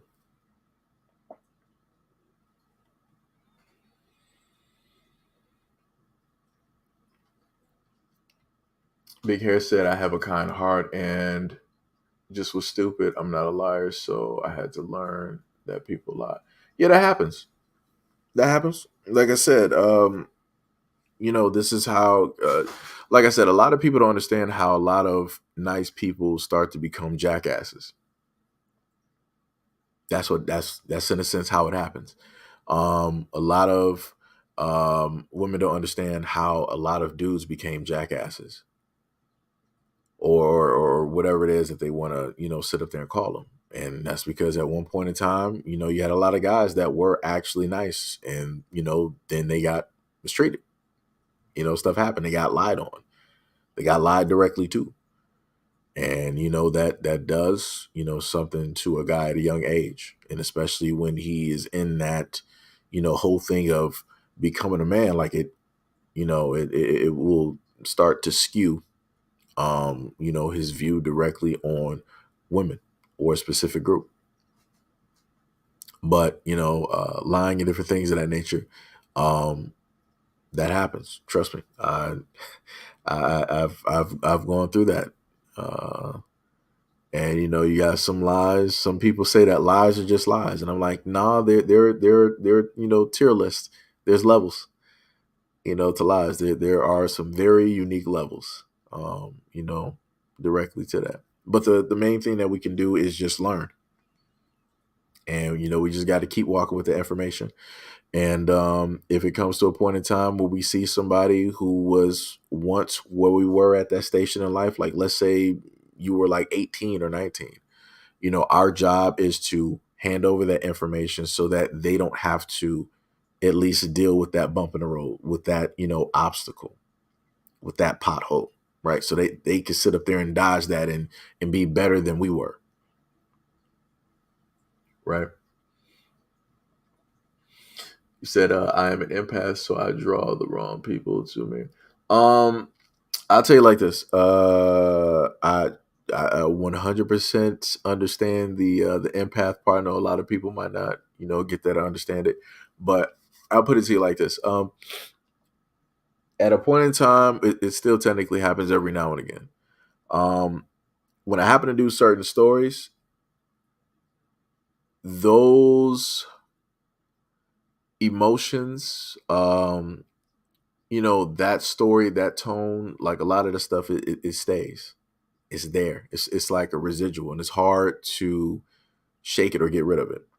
Like it didn't specifically happen to you. It's not your family. It's not your friends. Like realistically, in a sense, you should not care. You should not be that invested.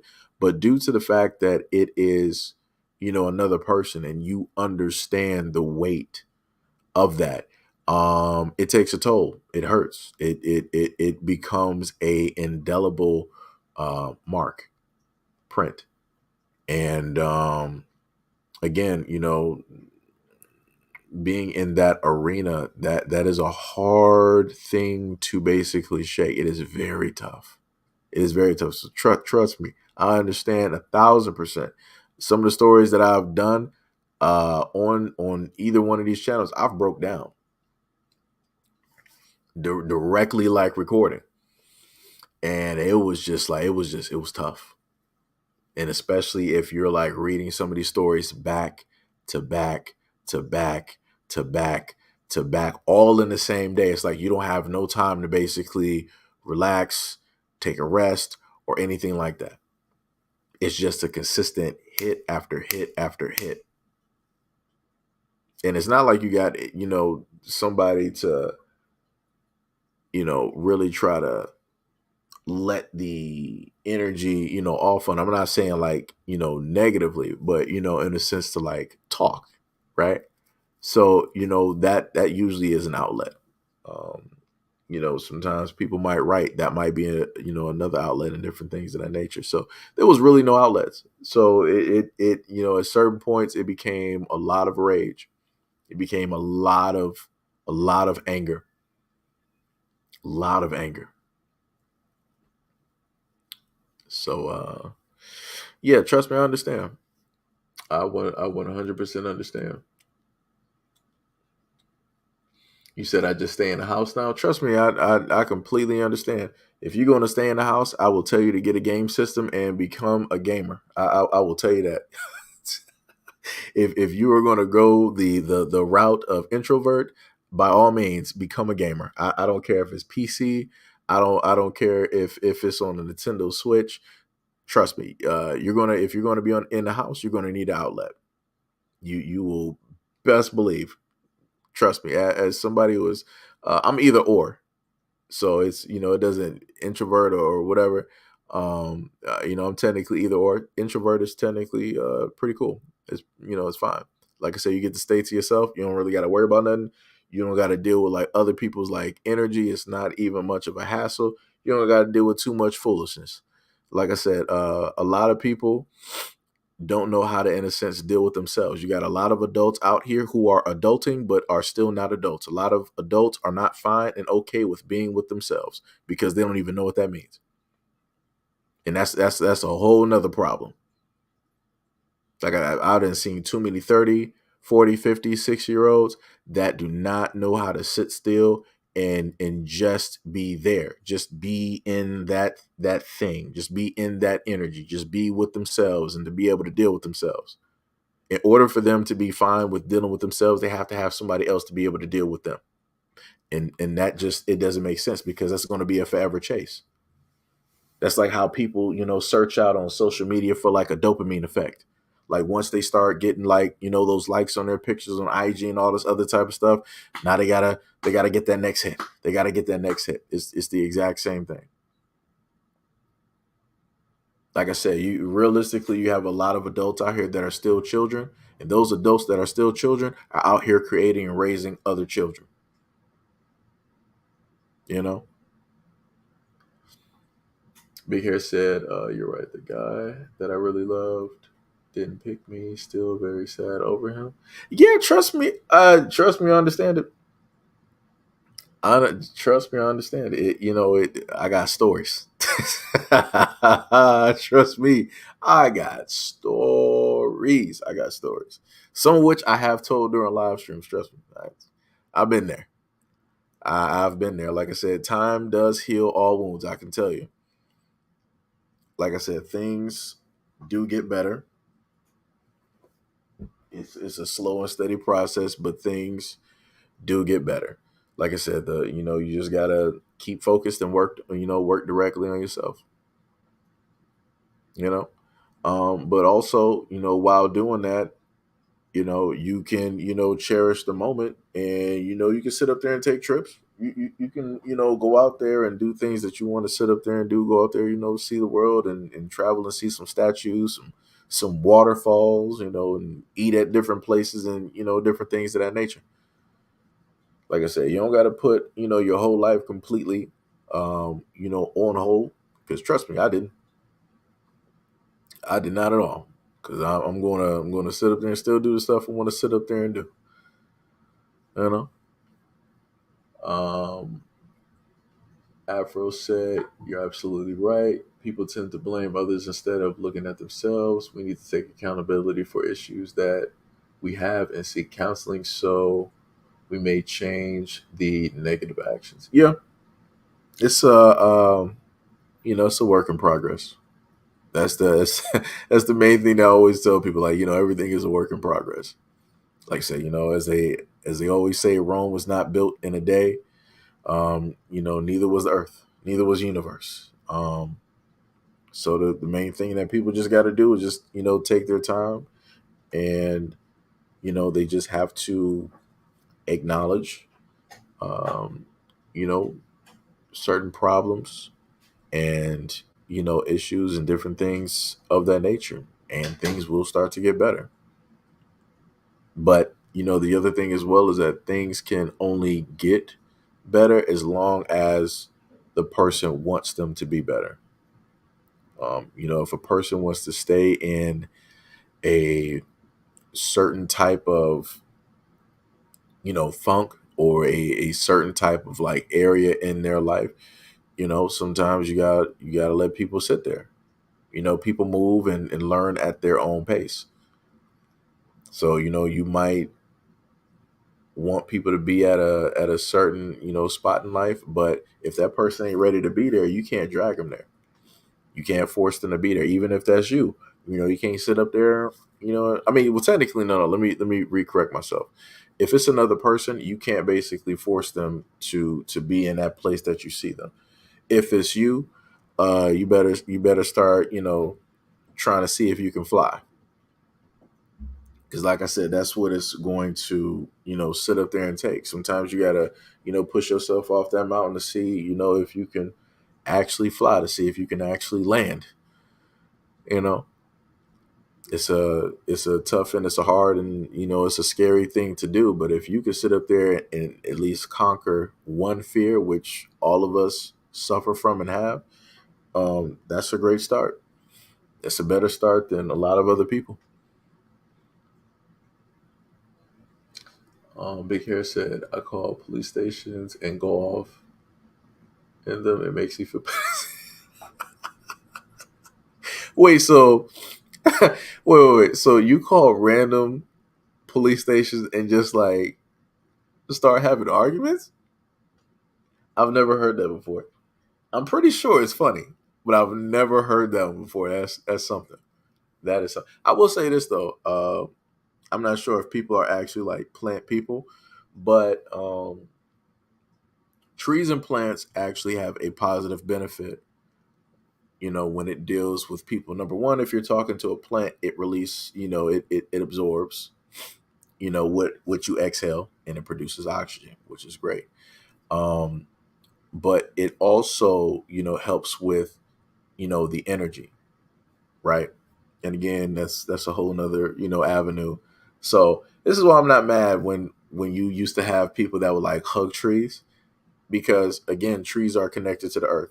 Earth is energy, everything like that. So you're dispersing and you're moving energy to a whole different place, to something that can actually accept it, something that is bigger than you, right? Something that can actually take in and accept that energy. Because when you try to give that energy to another human being, 9 times out of 10, you're going to find resistance.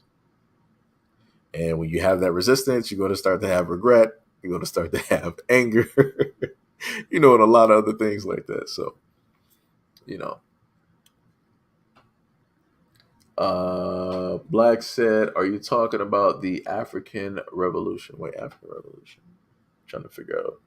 I think you got. Let me see.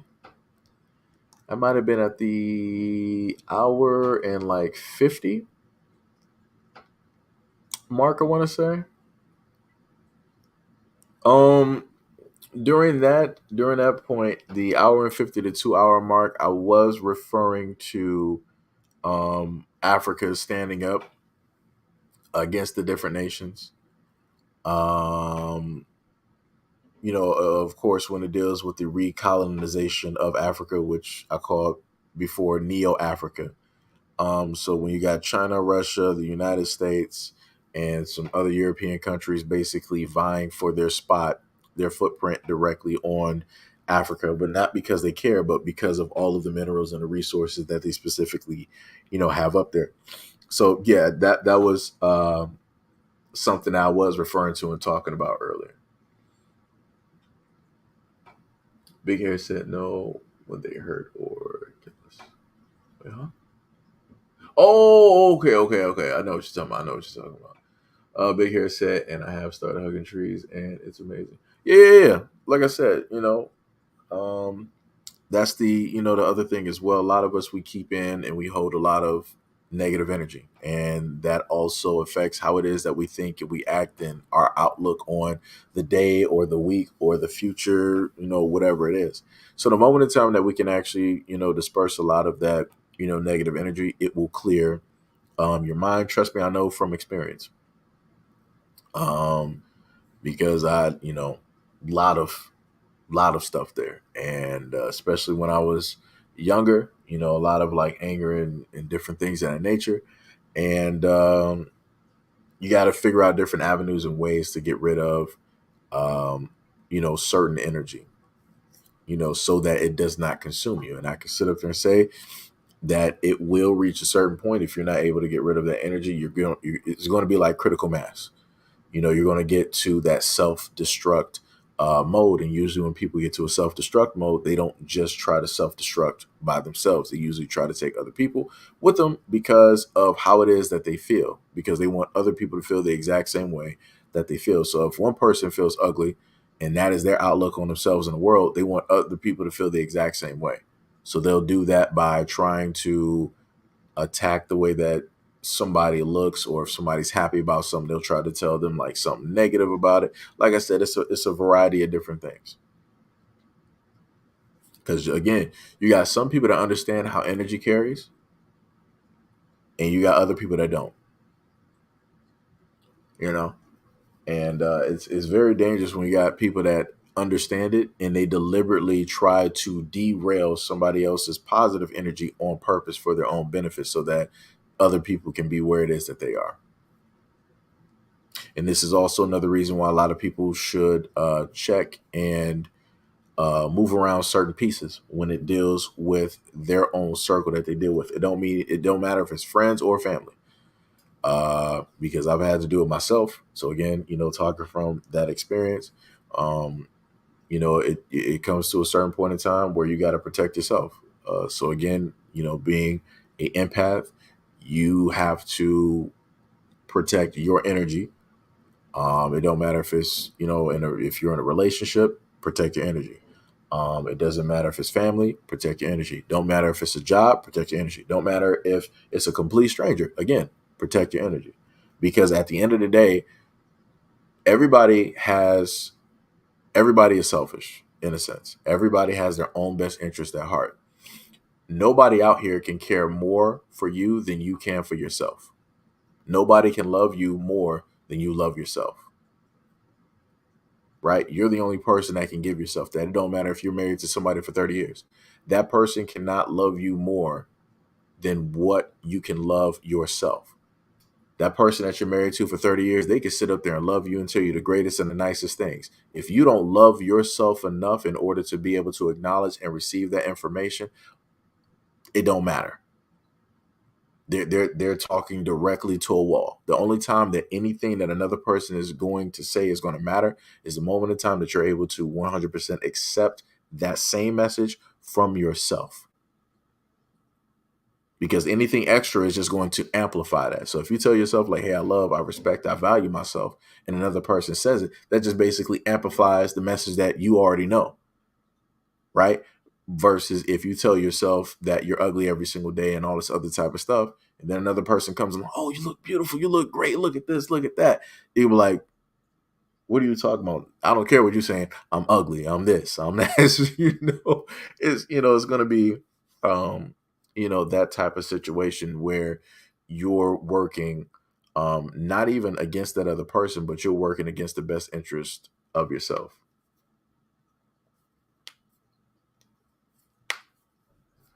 Black said, Gabon just had a coup. I believe it. And it's not going to be the last one over there either. Shamika Gray, yo, what is up? What is up? They are planning something and people are not paying attention. Africa has to wake up. Yep, they do. Africa has to wake up, but I'm not sure when that wake up is going to happen. You got a few places there. They're like, yo, we see what y'all doing and we ain't about to have it. Like I said, the moment in time that you can start noticing strength is when you start seeing some of these countries in Africa. They're like, yo, we're not messing with the United States like that. We're not messing with that government like that. It's like, yo, we're not messing with a European nation like that. Like I said, when you start seeing a lot of them do that, that's when you're going to start to see the other nations really start to show their ass. That's when you're going to start to see a lot more coups. You're going to start to see a lot more wars and different things like that that's going to happen throughout these nations, because the powers that be do not want Africa becoming a unified nation. They don't want that to happen. Not even 50% unified. They don't even want that. They were like, oh, that's too much. That's way too much. We're not doing that. We're not doing that. Let me see. Oh, big hair. You did the You do the Spock. I got you. He said,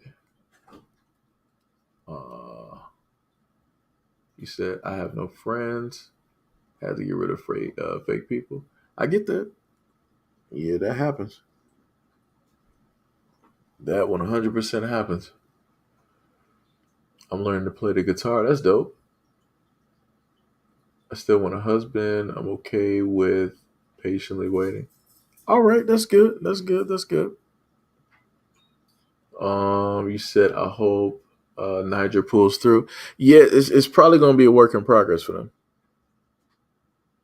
It is probably going to be a work in progress for them. Let me tell you.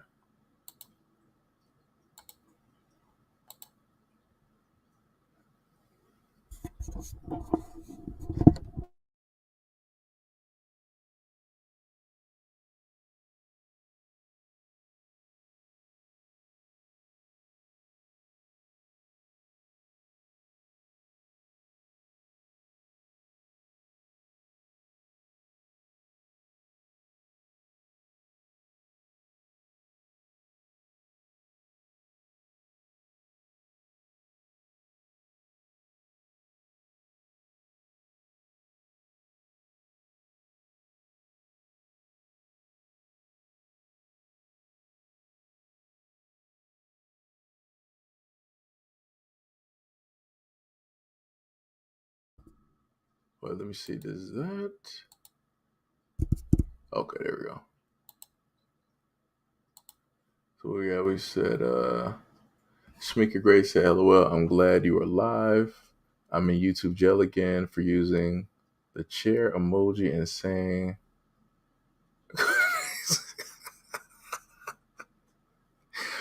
oh wait.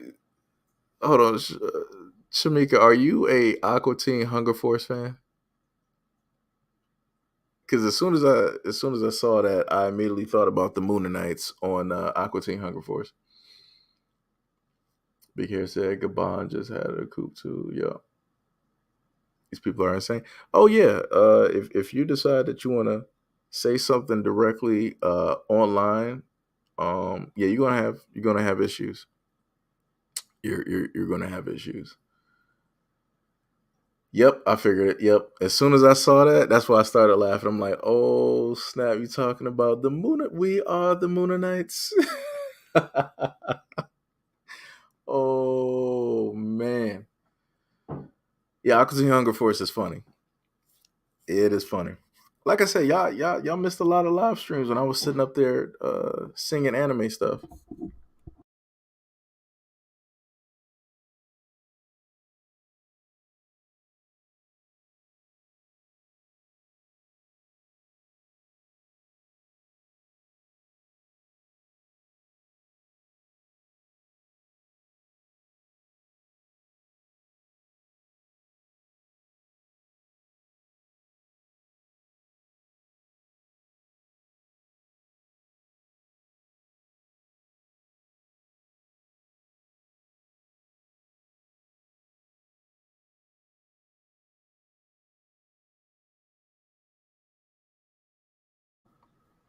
But yeah, I tried to tell people about that. A lot of people don't understand Adult Swim. All kids out of the pool. Um, what was it? The Rising Sun. Let me see. Wait. Adult Swim, The Rising Sun, Toonami, and it was one more when it dealt with like Cartoon Network. It was one more. I forgot about it. You said I still remember the song from Samurai Pizza Cats. Oh yeah, yeah, yeah, yeah, yeah. I think I did that song too. I think I might have covered that. Big Hair said, "Are you guys Attack on Titan fans?" Yeah, it's a nice anime. It's pretty nice.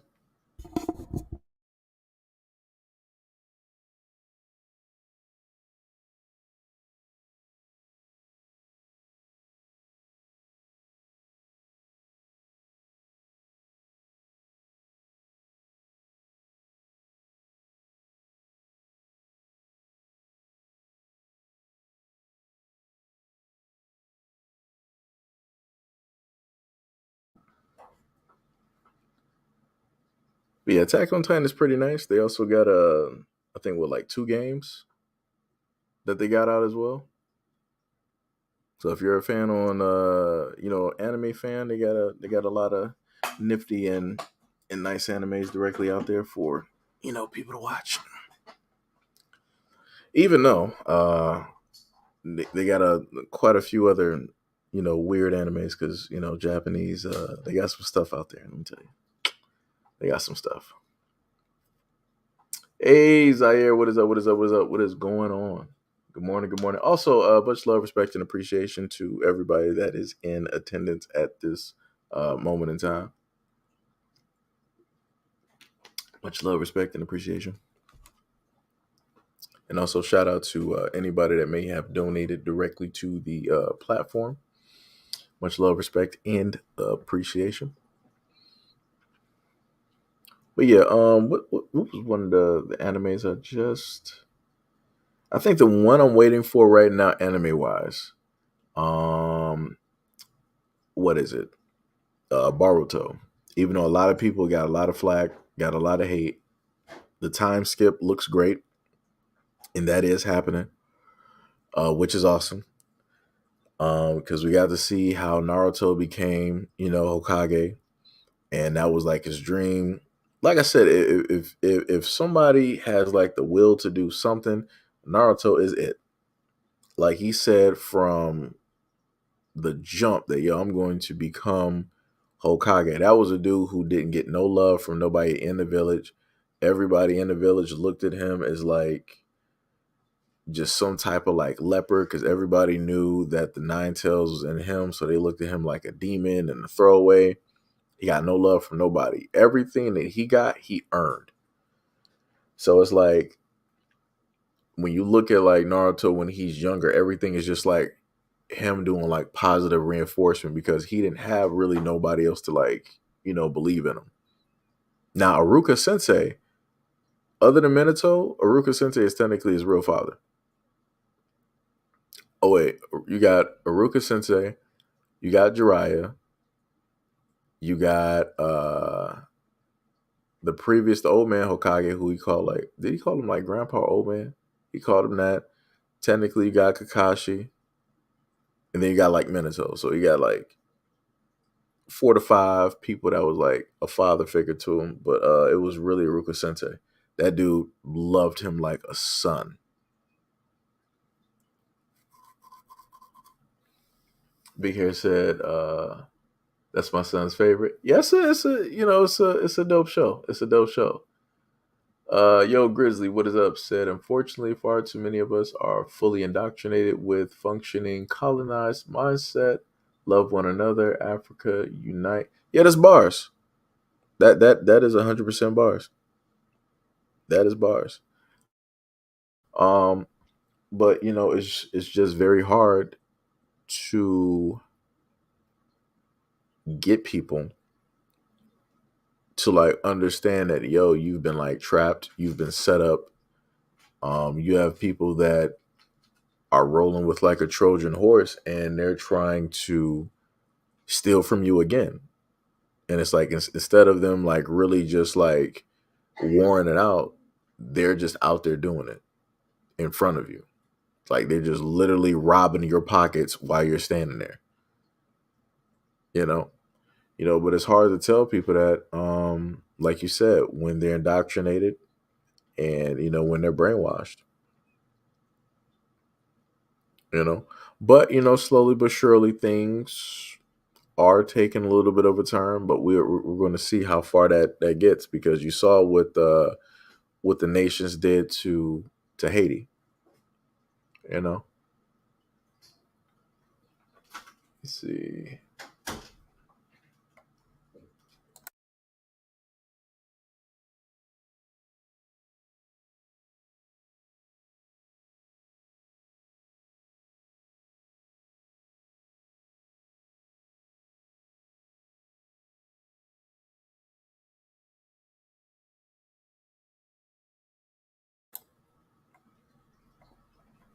Uh,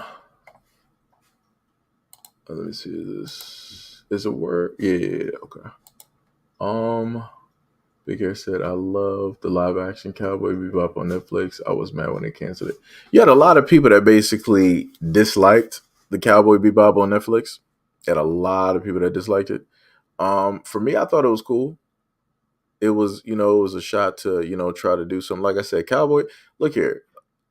A lot of kids do not understand waking up three, anywhere from 12 to 3 o'clock in the morning, and you're listening to Inuyasha, come on, or hearing Cowboy Bebop. Um, what was another one? You had Big O, but it was more than likely if you was up during that time and you were asleep watching Cartoon Network, Inuyasha was waking you up. You also had Outlaw Star. That was another. It was about 3 to 4 themes that would play that everybody remembers that they were waking up to. Cowboy Bebop, Outlaw Star, Big O, Inuyasha. Those were like the main ones that were taking place. Zaire said, "Did you hear about the American dollar is about to take a back seat, going and is going to be crippled?" Oh yeah. It's it was already, that was like the whole thing with the American dollar. That was a work in progress, like a long time ago, long time ago.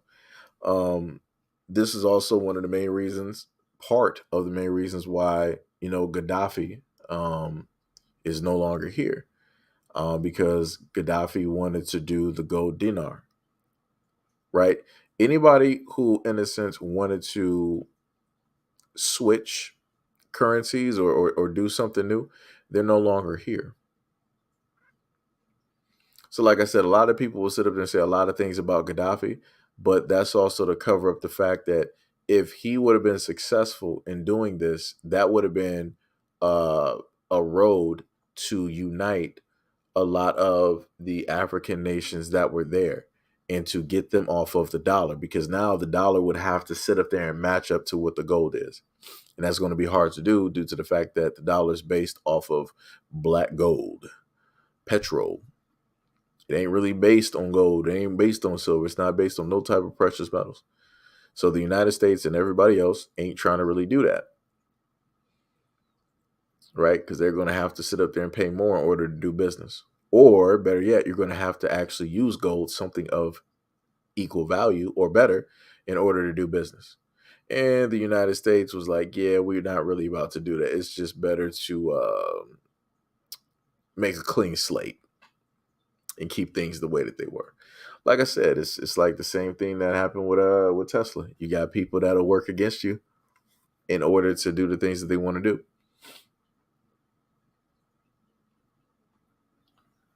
Shamika Grace said, Demetria, signs and symbols are used in everything we watch on mainstream TV, television. Yeah, that's true. That's true. That's bars. That is straight bars. You got sorcery all over the place. 100%. Like I said, we get bombarded with advertisements every single day. We get brainwashed. So if we're not hungry, we're going to feel hungry because of the different colors and the feel good music and different things of that nature, that they have in advertisement. They have certain documentaries talking about how they use certain colors or sounds in order to get people to buy or to sell. Like there's a certain reason why whenever they have a sale, everything ends in 99.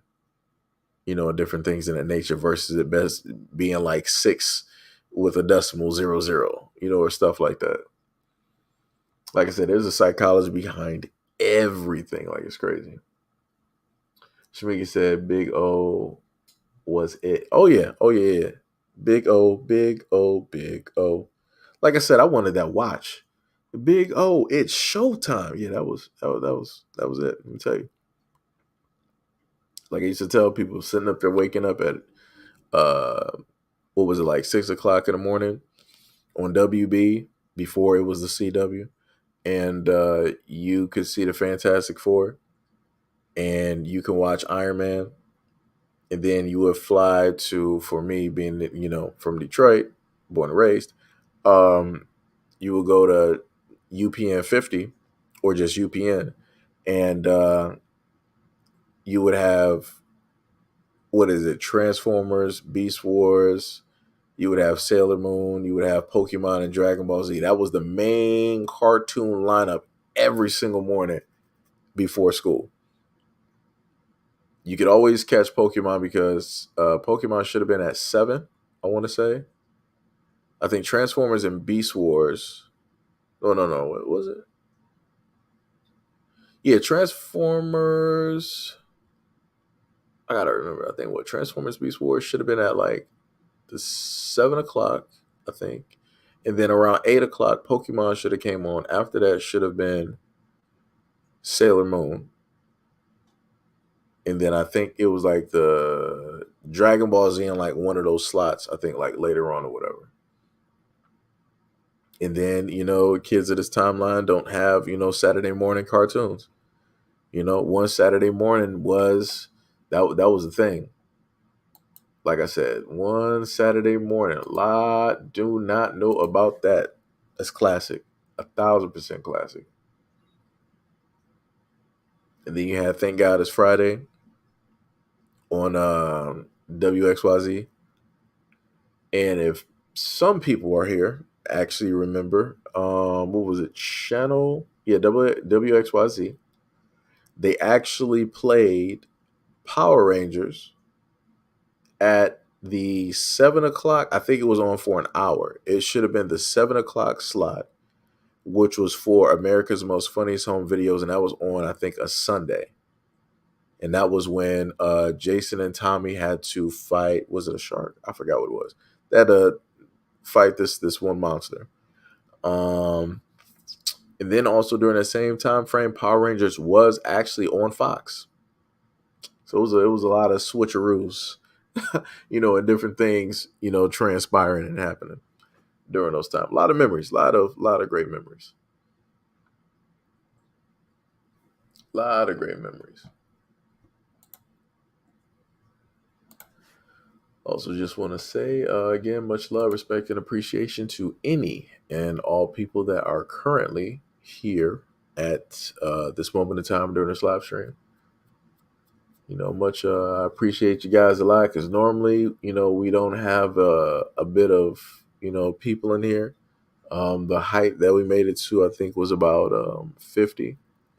So, hopefully people were able to pull, um, something directly from, the conversations. Again, much love, respect, and appreciation to, all of you guys that were, giving your input on some of the stuff here. I'm sitting up here just scrolling back through some of the videos here. I mean, not the videos, but some of you guys' like comments from like earlier. Because sometimes I cannot catch everything. Oh yeah, applied. Yeah, that was something that applied listed earlier. Your name in all caps on everything that identifies you as in all capital letters. Yeah, straw man. I'm right there with you. I am right there with you. Right there with you. Let me see. Could said we are all Detroiters at this point. Flint, Michigan is not a one time deal. Yeah, that's facts. This is your corporate fiction research. This will be grateful. Yep.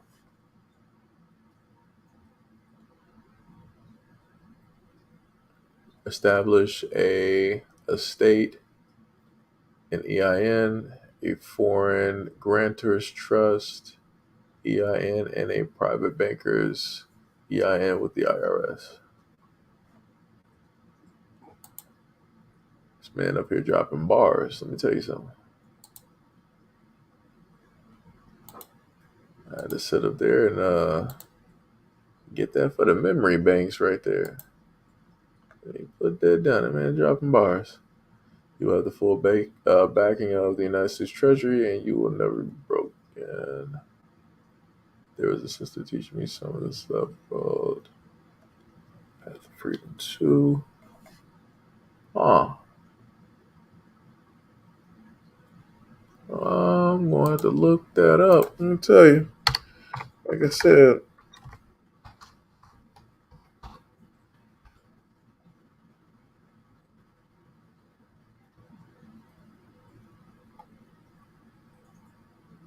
hey, maybe I typed in the wrong thing. Hold on, let me make sure I spelled that right. No, I spelled it right. Yeah, Nipsey Hussle. Yeah. And that dude was sitting up there like moving stuff into a whole nother avenue. Big Hair said, "Thank you for the conversation." No problem. Like I said, this is why I'm here. Like I said, I love being able to do live streams and have these conversations with you guys. Like I said, because it can go any which way. Because I get on tangents, like all the time. I really do. Shree Grace said we were addicted to MTV back in the day, and the headquarters is in a Masonic building. Oh yeah, like I said, you got it in order to make songs catchy. Other than like the beat and the and the rhythm and everything like that. You gotta put a couple of spells on there. You got to do that. But yeah, much love, respect, and appreciation. Thank you guys for allowing me the time with you for about a good 3 hours and 31 minutes. But I am going to allow you guys to get a head start to your day. I forgot what day it is at this moment in time. I know that I'm not sure if we got any gamers at this moment in time, but it's going to be game time in a minute with that Starfield coming out on the 31st. So shout out to any and all gamers. At this moment in time, because a brother will be playing that. Let me tell you, it's going to be a field day. I probably will be streaming that, on Twitch or on Kick or something like that. We're going to be out there in those Starfield streets. It's going to be like Star Trek, the black version. Let me tell you. We'll be out there. Yo, Grant, what is up? What is up? What is up? Much love, respect, and appreciation. But yeah, to any and all people who might be an introvert, I will highly recommend getting a game system or becoming a PC gamer. It will it's a very great outlet. Even if you don't play multiplayer games, they got a lot of games for anything that you are into. Trust me. Trust me. But yeah, I will more than likely see you guys a little bit later. If anybody needs to check out the live stream, it will be up probably in a few, because I guess like YouTube will have to process and then upload it and different things of that nature. I made sure to put um, the correct image up there for what the video live stream was originally about, so that hopefully people will be able to follow. And I will catch you guys on the next live stream. So peace, love, and see you guys later. And also have a very great day and weekend as well. Oh well, the rest of your week. That's how you know I've been up a little bit too long. My apologies.